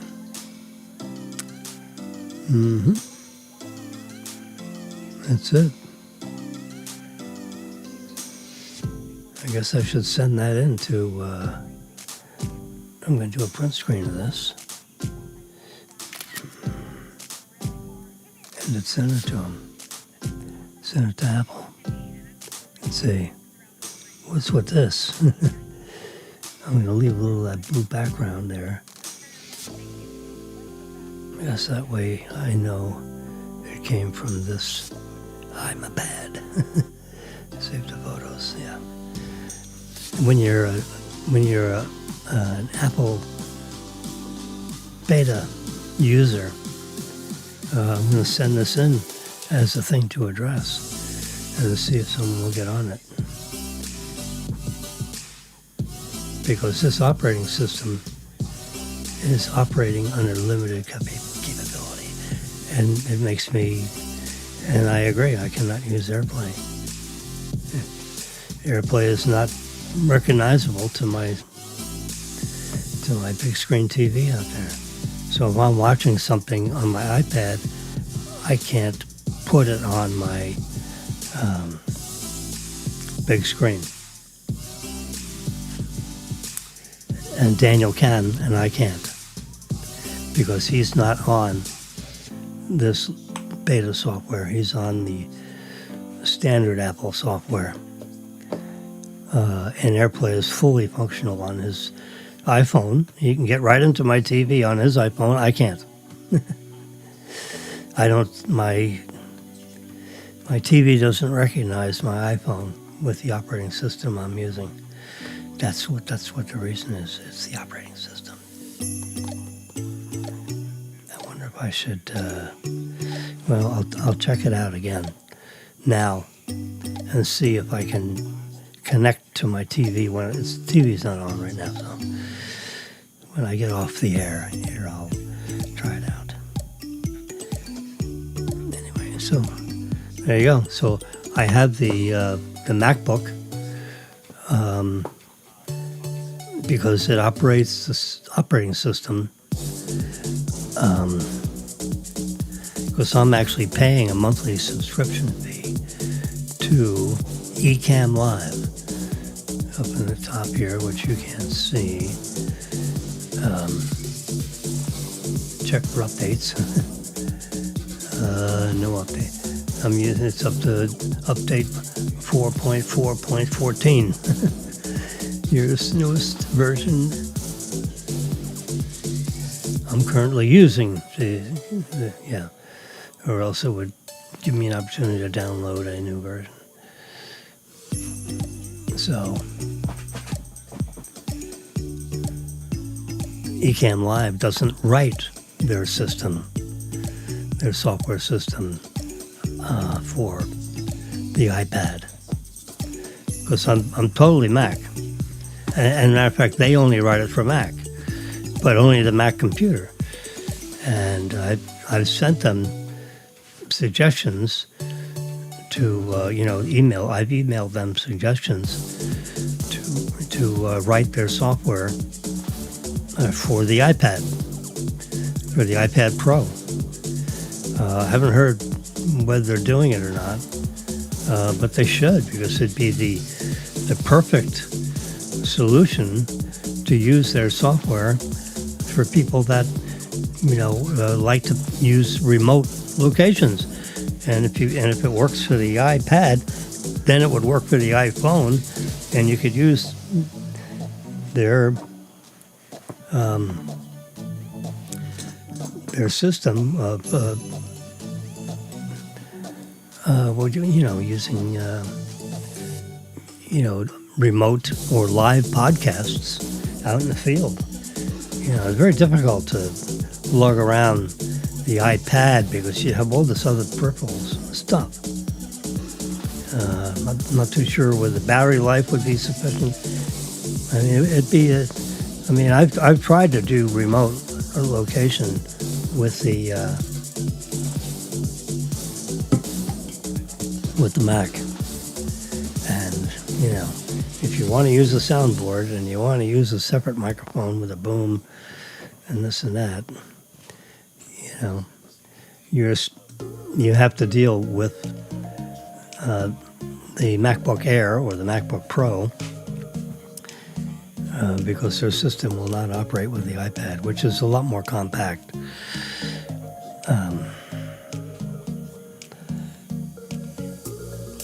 And the microphone system in the iPad is very sophisticated, much more sophisticated than what I believe is in the MacBook computer. Because I know that the microphone system is very sophisticated with the iPhone and the iPad, and it's a very portable device with a battery that works for a couple of days. The MacBook Air, let me feel what the temperature is like. Yeah, I mean, I can feel it's about 90, I guess about 90 degrees on this keyboard, right about here where you can see my hand rubbing. It's, covering, QWERT. This side of the keyboard. 1 through 6, QWERT, ASDFH, those keys. I was a typing student. You had to memorize the keyboard, ASDFD, QWERT, ZXC is CV, yeah. And then on the other side you have POIUY, POIUY, and semicolon, LKJH. Don't you remember? I remember that from 7th grade. Come on. Yeah. Oh boy. You have to do touch typing. You have to be able to look down and type from whatever source you're reading.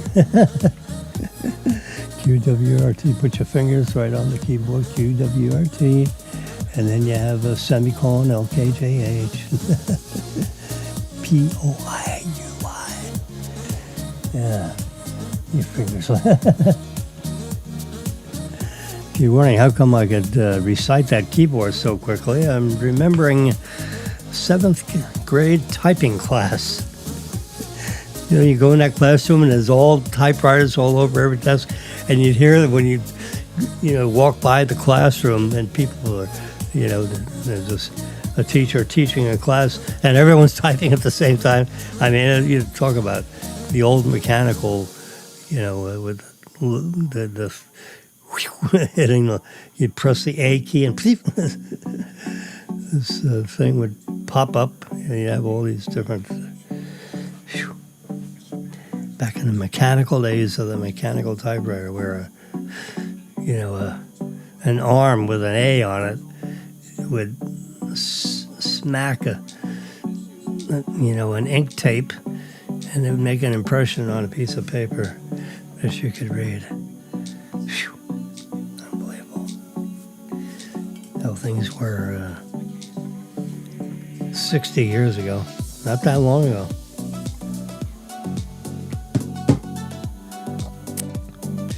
I mean, it's 2 lifetimes for a 30-year-old, right?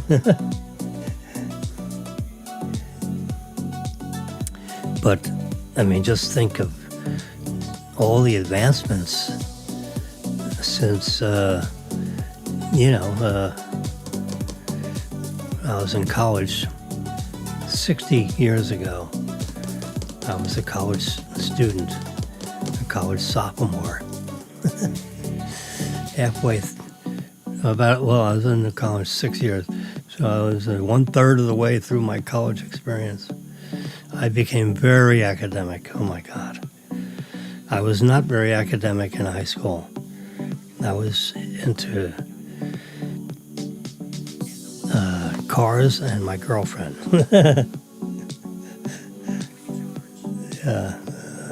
In that order.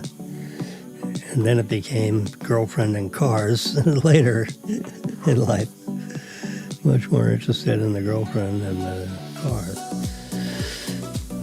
Just before I got married. Yeah. Had an MGB. I went from a Corvette to a Volkswagen. And then I graduated from college and ended up with an MGB. For, a variety of reasons, which I can't remember. And drove that for a long time, and then ended up, let's see, what was my next car after that? I actually don't remember. I have to think about it. Oh, it's on here. Anyway, the computing devices are very sophisticated, and I'd love to be able to use this Ecamm Live software with an iPad. Then I wouldn't have to have the iPad and the Mac. I could just use the iPad for everything. The 95% of the reason that I have a MacBook is to run Ecamm Live. And hopefully one day they will have their software available on the iPad system, which is very close. At least it's very close in the operating, as far as the operating systems are similar. They're becoming more and more similar. So that's half of the whole battle, is the hand-eye, the screen, keyboard, the interface that you look, see, and touch, the interface to the human being, is very similar.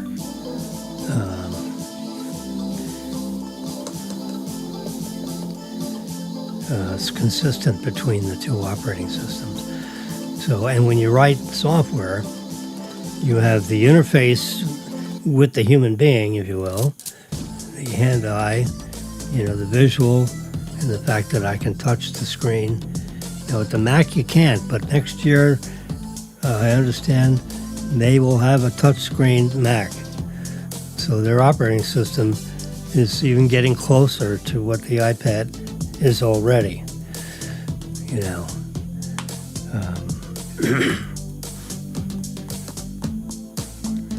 I guess because the processors this has an M5 chip, and the MacBook has an M4 chip. It actually has a more sophisticated chip in the iPad than it does in the Mac. It's it's behind, if you will.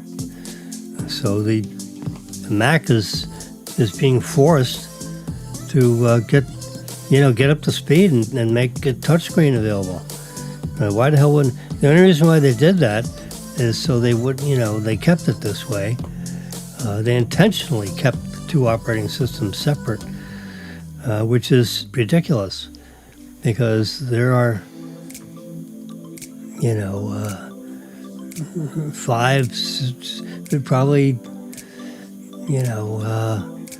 there's at least 2 billion iPhones out there. So you got all these people on an iPhone system, and there's probably 1 billion, iPads out there. They're selling hundreds of millions of these things a year. So this, after, 8 years of iPad, you're probably getting up to 1 billion users in iPad. I don't actually know that.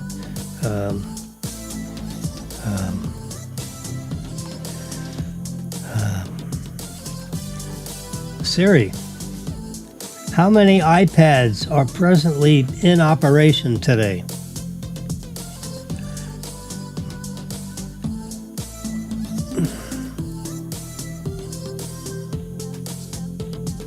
No, they didn't answer the right question.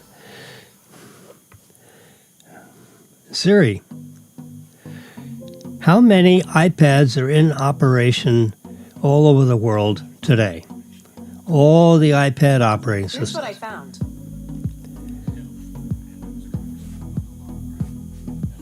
Okay. So one of the answers they came up with, you can see it on your system there, on your panel. Oh, where'd it go? Crap. Siri, would you put the results back on screen? Sorry, I couldn't go back. Okay. Siri, tell me how many iPads are in operation all over the world. I found this on the web. Okay. It's Google. So I'm going to touch one of these. All right, keep it on my screen as of 22.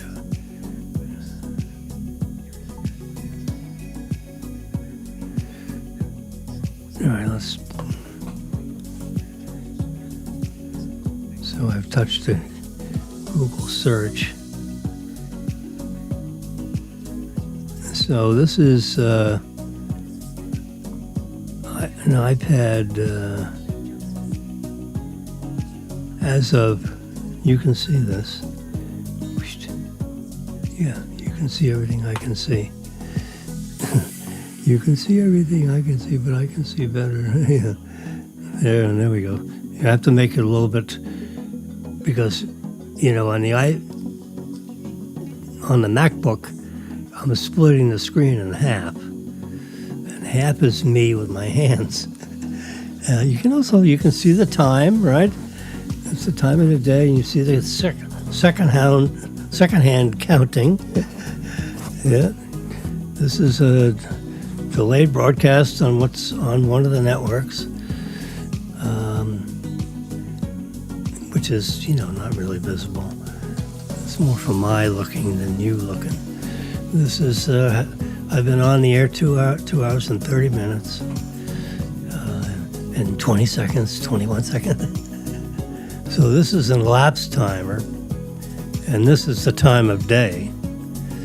This is the date and day and month on my iPhone. And down here, you can see the studio temperature is 70.7 degrees. You can see right down here. Relative humidity of 54%. You're getting a lot of information you probably don't care about. And the outside temperature is 75.4 with a relative humidity of 86. Whoa. So you go outside dripping wet, you're going to stay dripping. It ain't going to evaporate. The relative humidity is 86%. Meaning it's very high humidity. It's another word for that. And they're calling it 86% relative humidity with a temperature of 75 degrees. So it's not, it's nice and warm outside compared to what's going on up north. And inside my studio here, it's 70.7. And outside in the rest of the apartment, it is about 72 degrees. I have another software program that'll tell me the temperature in every room.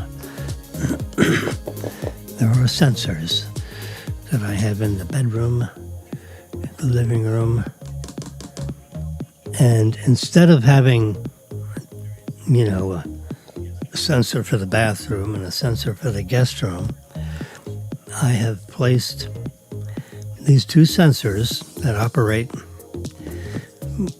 under my Nest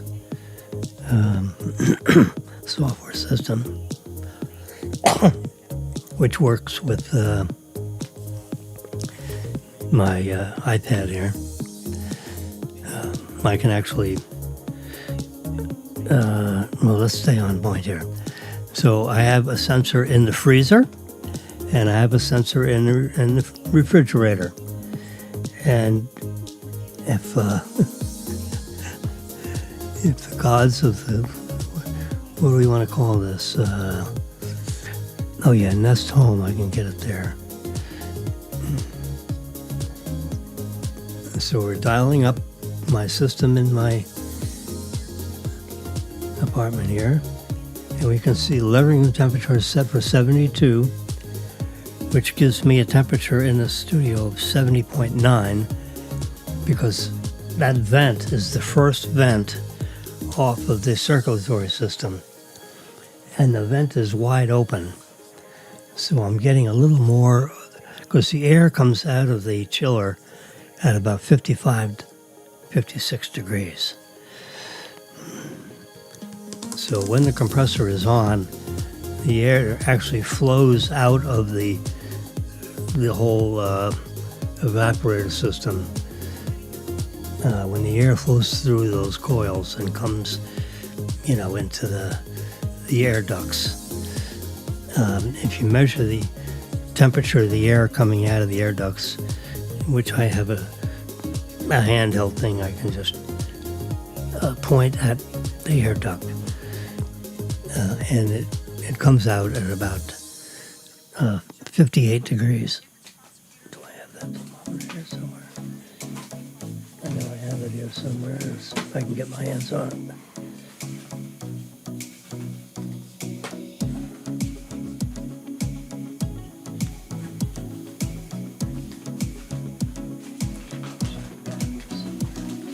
I can't find it. I'm using the feel method under my piles. Oops. The answer is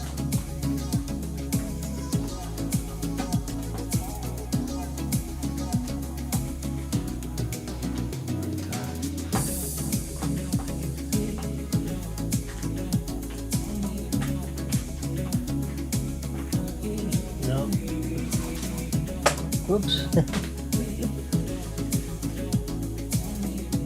Working a lot of things at once here.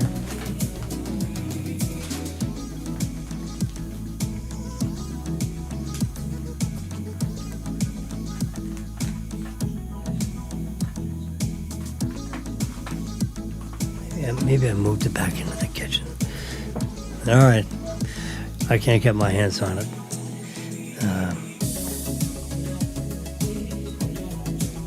So at 72 in the living room, it's 70.9 in the studio here. And I have a sensor in the freezer and refrigerator. Do I have to touch?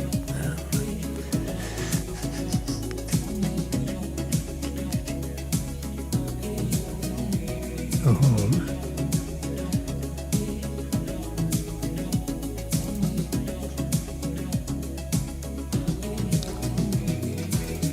There we go. Let's skinny it up. There we go. Now you can see it, because I can see what you see. There you go. There's my living room temperature is 71. This is right off the sensors.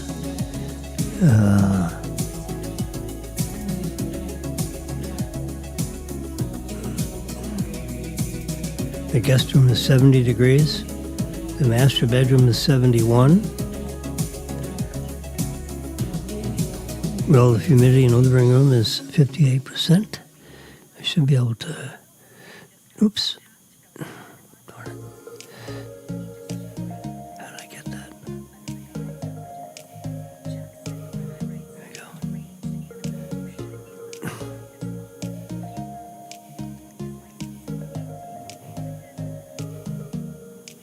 The refrigerator temperature you can see is 79 degrees.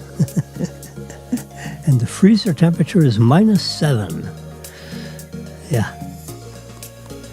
It says it's offline, which probably means that the battery is frozen. I have to replace that battery. I have replacement cells. It works off a special battery, which I have to put inside the sensor. I know I changed the one in the refrigerator.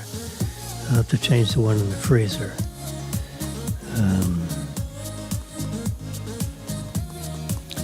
But the refrigerator is a little bit chilly. It's 29 degrees in there.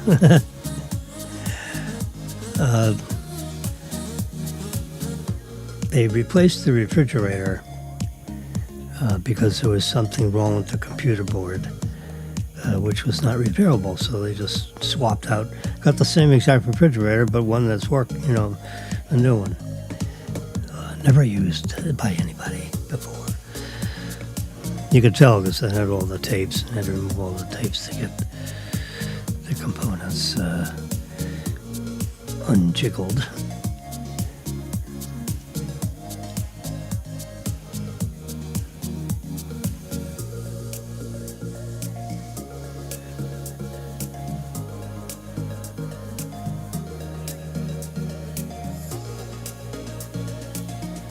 According to the weather, the outdoor temperature is 78. My outdoor sensor says it's 75 degrees outside. I call it Cafe 812. There you go. You can see everything in one easy little setup. You can see the fan is blowing because the fan is rotating, the simulation. And it's set to 72. It's a kind of a thermometer that, or not thermometer, thermostat that, like at 10 in the morning, I turn the thermostat up to 72. And in the evening, it's down to set to 71 or 70. And it remembers. So, see schedule. If I press that, you can see all those little temperatures. And, Monday through for each day of the week. See, so the 71, 72. So, the temperature automatically goes to these temperatures from one part of the day to the next. So I want to set to 72 between the hours of 8 and 2, 8 and 3. So, 8, 9, 10, 11, 12, 1, 2, 3. So for the middle 7 hours of the day, I have the apartment running at 72 degrees. One of the reasons for that is if it's set at 72 in the living room, it's like 70 inside here, in this apartment. I mean, in this, den, where I have my studio set up here, my equipment and stuff. So if I had that thermometer, that thermostat set at like 70 in the apartment, then it'd be like 68 in here. And it'd be like, I'd be in here shivering. Yeah, it was too cold. 71 is cold enough. I could actually set that to 73. I don't need it that chilly in the apartment here during the week. When Marilyn, it's too hot for Marilyn at 73. She got to have it at 71. She's a hot-blooded Indian, and you know what? It's really amazing. She grew up in a house as a kid, no air conditioning. When Marilyn and I would visit her parents, her place was not air conditioned. All through her elementary school and high school years, no air conditioning in the house. All the native, I don't mean Native Americans, but the native Florida people, whether you were white, Hispanic, Indian, Native American, Indian, whatever, by and large, the houses didn't have air conditioning.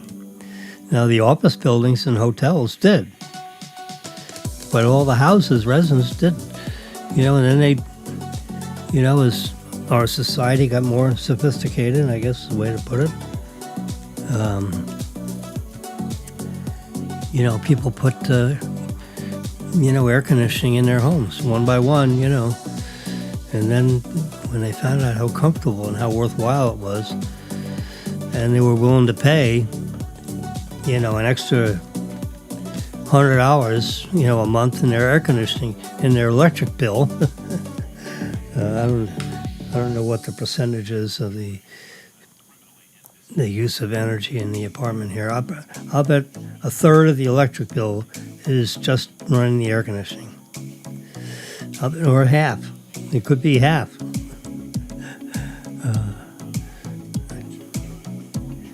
Let's ask. We just asked a question of Siri. Hey Siri, what is the cost of air conditioning in the average apartment in South Florida? Here's an answer from costhelper.com. Let's see if I get that answer. How much does room air conditioning cost? There we go. Thank you very much. Isn't that nice how you can just talk to your device? And it does all your research. It goes through and searches all the, and comes up with and if it's a Google search, you can push AI and it'll give you a whole report. Okay, through the wall units, window mounted units.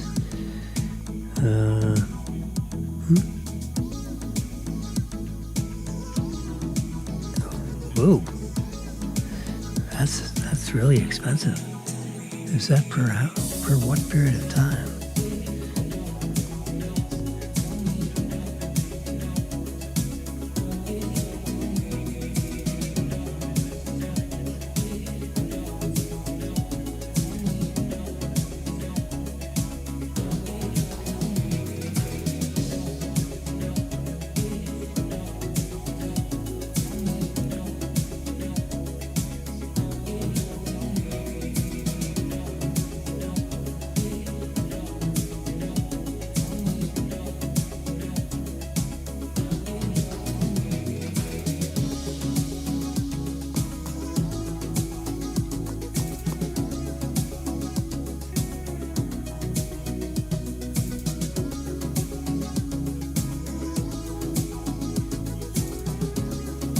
Yeah, okay.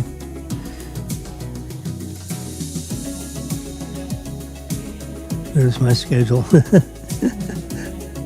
It's amazing, huh? You can go through and edit that schedule. I can edit it on my phone or I can edit it here. But you can see it's set at 72 and the temperature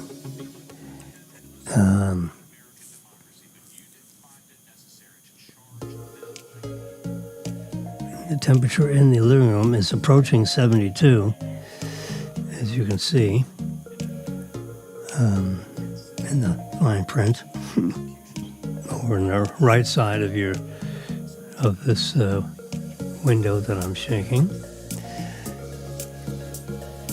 And you can see the room temperature in the living room is getting up to 72. And when it gets a little bit above that, the air conditioning, the actual compressor, I have the fan running 24/7. That fan, it doesn't stop. You have the ability, or I have the ability in this thermostat that I have connected to the average, installation with the 5 wires, the white, the red, the black, the blue, the yellow. Those wires that come through, which you connect to the place, when you attach the thermostat, where the wires get clipped in or screwed on. The 24-volt system that operates the air conditioning. Each central air system has a 24-volt wiring to a spot, where the thermostat gets mounted on the wall. I took that off and installed my own thermostat on there. The apartment didn't come with a Nest thermostat. I bought that couple $100. I bought it separately and installed it myself. They can do it, I can do it, I figured. Yeah, I just read the instruction manual that comes with the Nest thermostat. It's, a little tedious, but it takes a half hour and you're done. But one of the features of the Nest thermostat, it may be common to all thermostats. I've been using these for 15 years, so. I moved from one apartment to the other. I took my thermostat with me. I have the thermostat that came with the building in a Ziploc bag. It's underneath the kitchen sink. Yeah, anything I disattach, so I don't want to, and I'll reattach that thermostat when I leave and take mine with me, because mine is cost $200 and theirs came with the air conditioning unit with the building. So,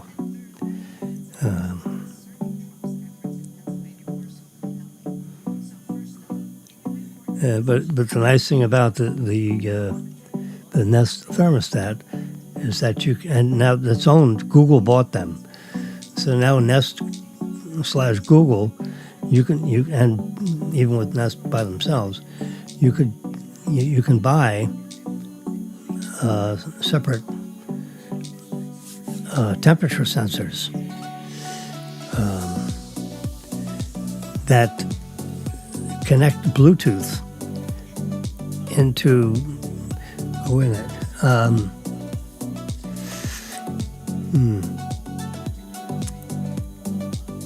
They connect. It could be Wi-Fi.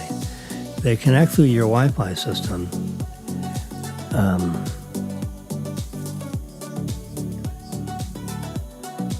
So when it communicates, see now my refrigerator temperature is like 31 degrees. As we were just chatting here, the refrigerator temperature is now updated to 31 degrees. Freezer is constant at -7. Yeah. It comes on and off periodically. I think the battery is, between -5, 6, 7 is the freezing point of the battery. So when it starts to freeze, then the signal drops and the reading goes offline. As you can see, there's a little yellow triangle and it says offline. Whereas the refrigerator temperature, the battery has not frozen. It's got to get down to minus something to freeze. But anyway, the refrigerator was running up to 42 degrees. So I asked one of the service guys, I said, which way is hotter or colder? It goes from 1 to 7. Which way is hotter and which way is colder? And the one guy told me, oh yeah, the 7 is warmer. If you put it down to 1, it's going to freeze you out.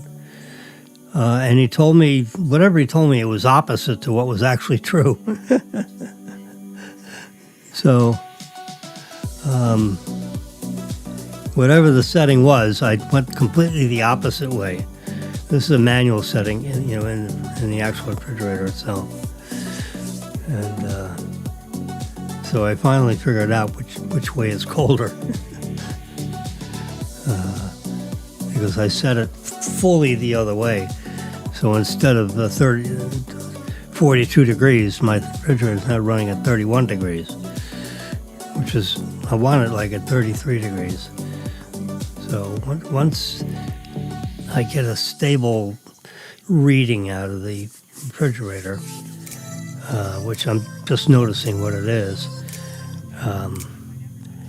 I'll go into the settings and change the temperature up a degree and set it so it goes up and down from the freezing point, because the only thing that's going to freeze at 32 degrees is pure water.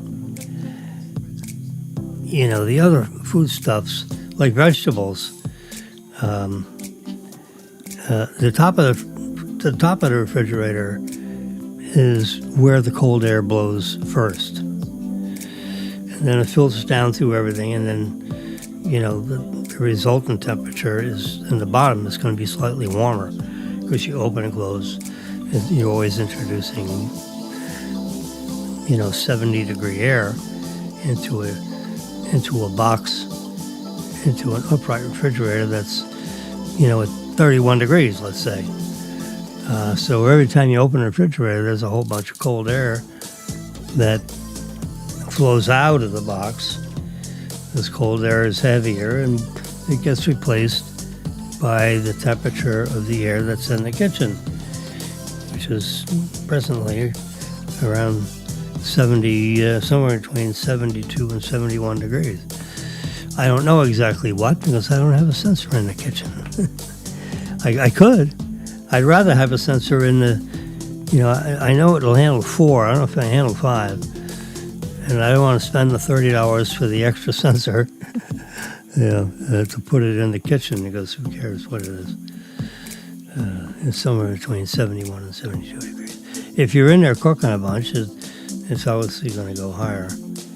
It might get to 73 degrees relative to the 71 or 72 that it's asking for.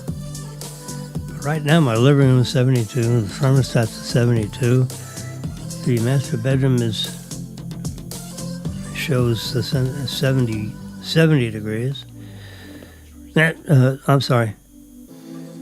The master bedroom is 72, and the guest room is 70. Yeah. Master bedroom 72, and the guest room, it's in the credenza in there. That's where I just have the sensor, so if I want to go get it, I can find it. It's in the second drawer of the credenza, underneath the clothing or something, some kind of clothing, cloth material. Yeah, that's where it is. And I know what the sensor looks like in the freezer and refrigerator. I packaged it in a container that has a screw top on it.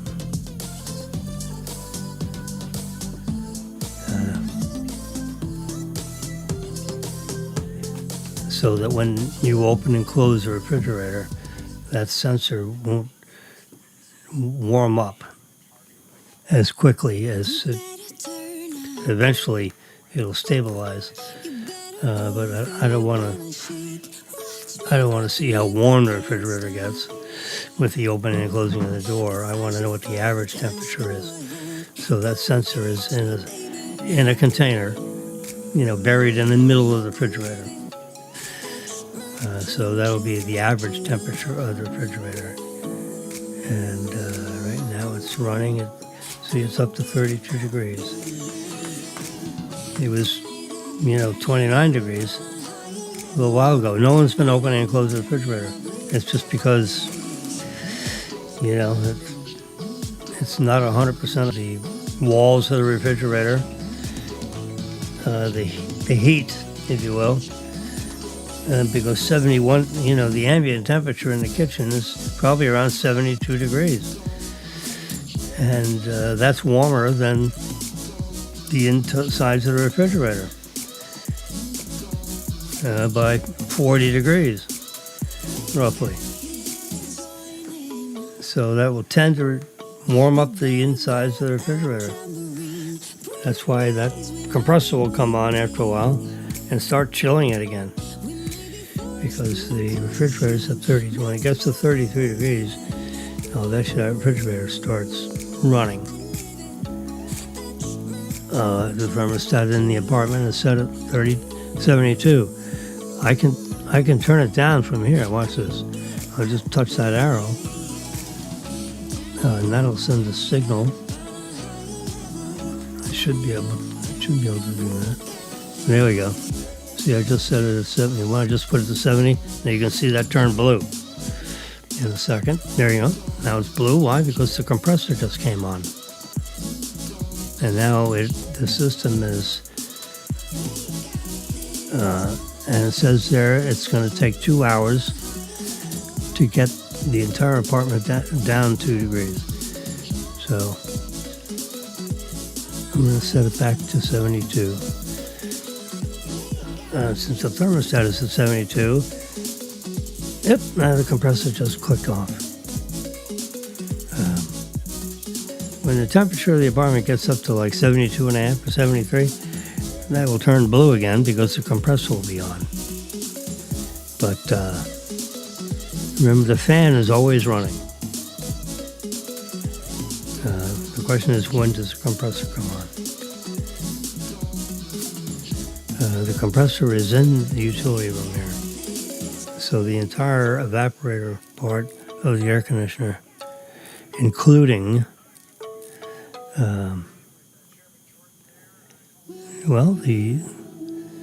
they're taking a break at the congressional hearing of Jack Smith. Not exactly a friend of Donald Trump. They created a whole organization in the Department of Justice, a system to try to break Trump, to charge him with as much as you possibly could, multi-jurisdictional, even federal.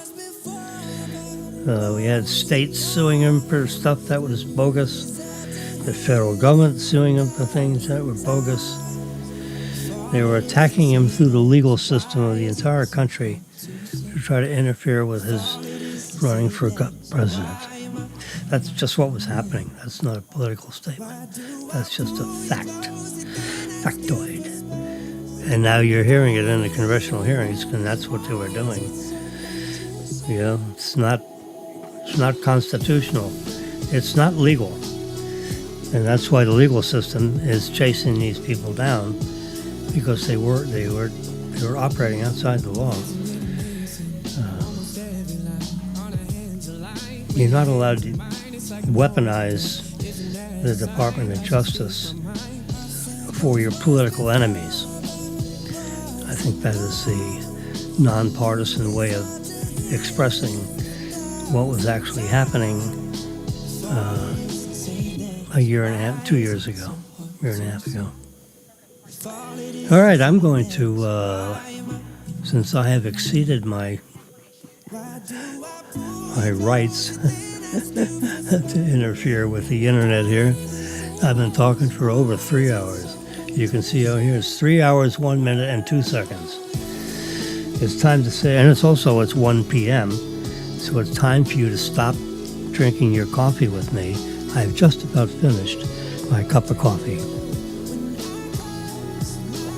which is now probably at 87 degrees. It's not room temperature, but it is not hot coffee anymore. Hot coffee, comfortable to your mouth and tongue, is about 138 degrees. When it gets hotter than that, it tastes like a cold cup of coffee. But a nice warm cup of coffee is about 138. When it gets over 145 degrees, that is the sensation of burning your mouth.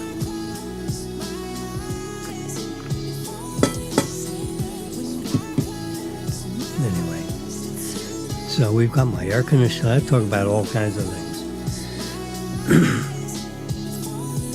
If you've learned anything over the last half hour talking about my Nest thermostat, is that it's a great thermostat to have.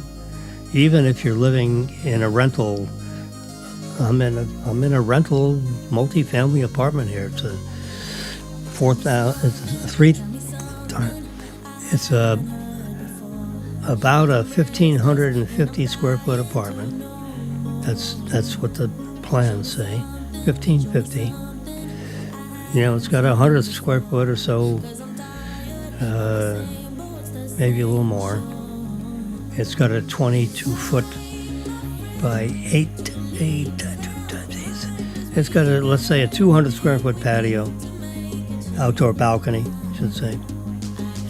We're 8 stories above ground, so it's a balcony. And it has an air conditioning system, like most dwelling units would have. And you can buy Nest, N-E-S-T thermostat. Google bought them. Oh, here, watch this.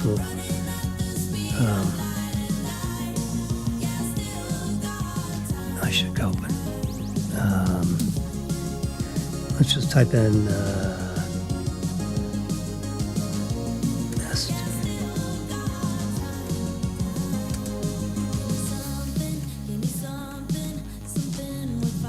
Nest thermostat. Okay, here's the fourth generation learning thermostat. There you go. I got to. Whoops. Let's go back to. Let's hide the reader. There you go. So this is actually the website. It's a big energy savings thing. The confirm compatibility with HVAC systems. It's compatible with almost everyone. You can see there's the thermostat.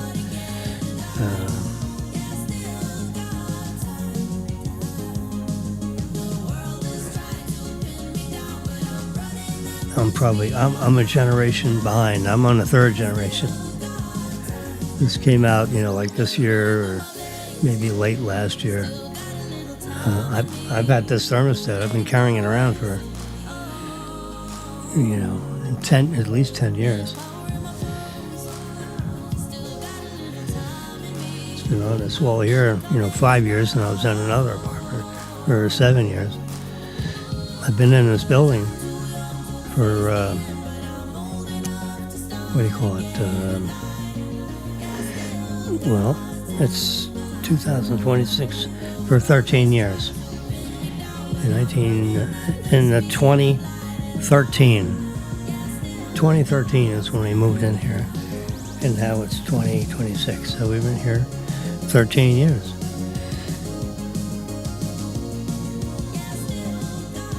We would like to find a place that's less expensive so we can par down all our expenses and have Marilyn retire.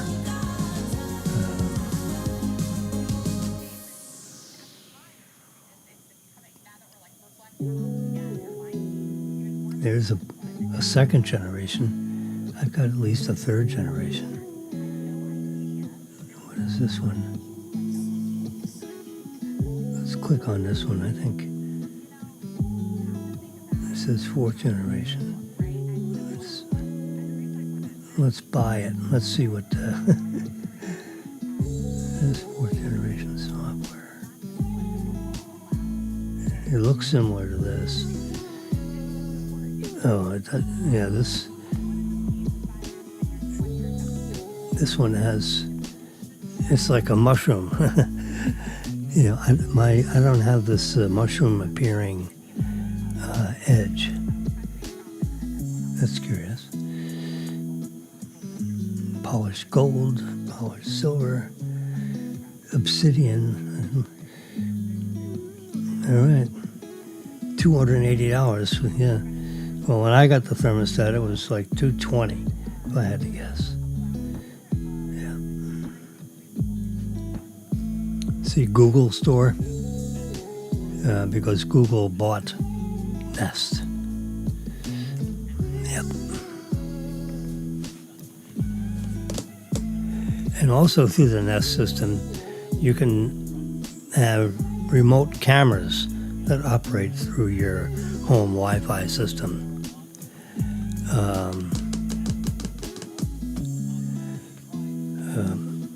Yep.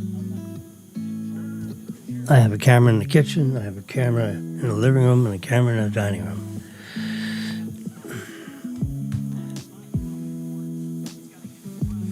No cameras in bedrooms. So the living room, dining room, which aims, living room camera points towards mostly living room. The dining room, even though there's one giant room, with the front door centered in that camera, and that keeps an eye on the front door. It can be set up so that you can highlight a portion of the image area to send you a message every time someone crosses that portion of the image. Yeah.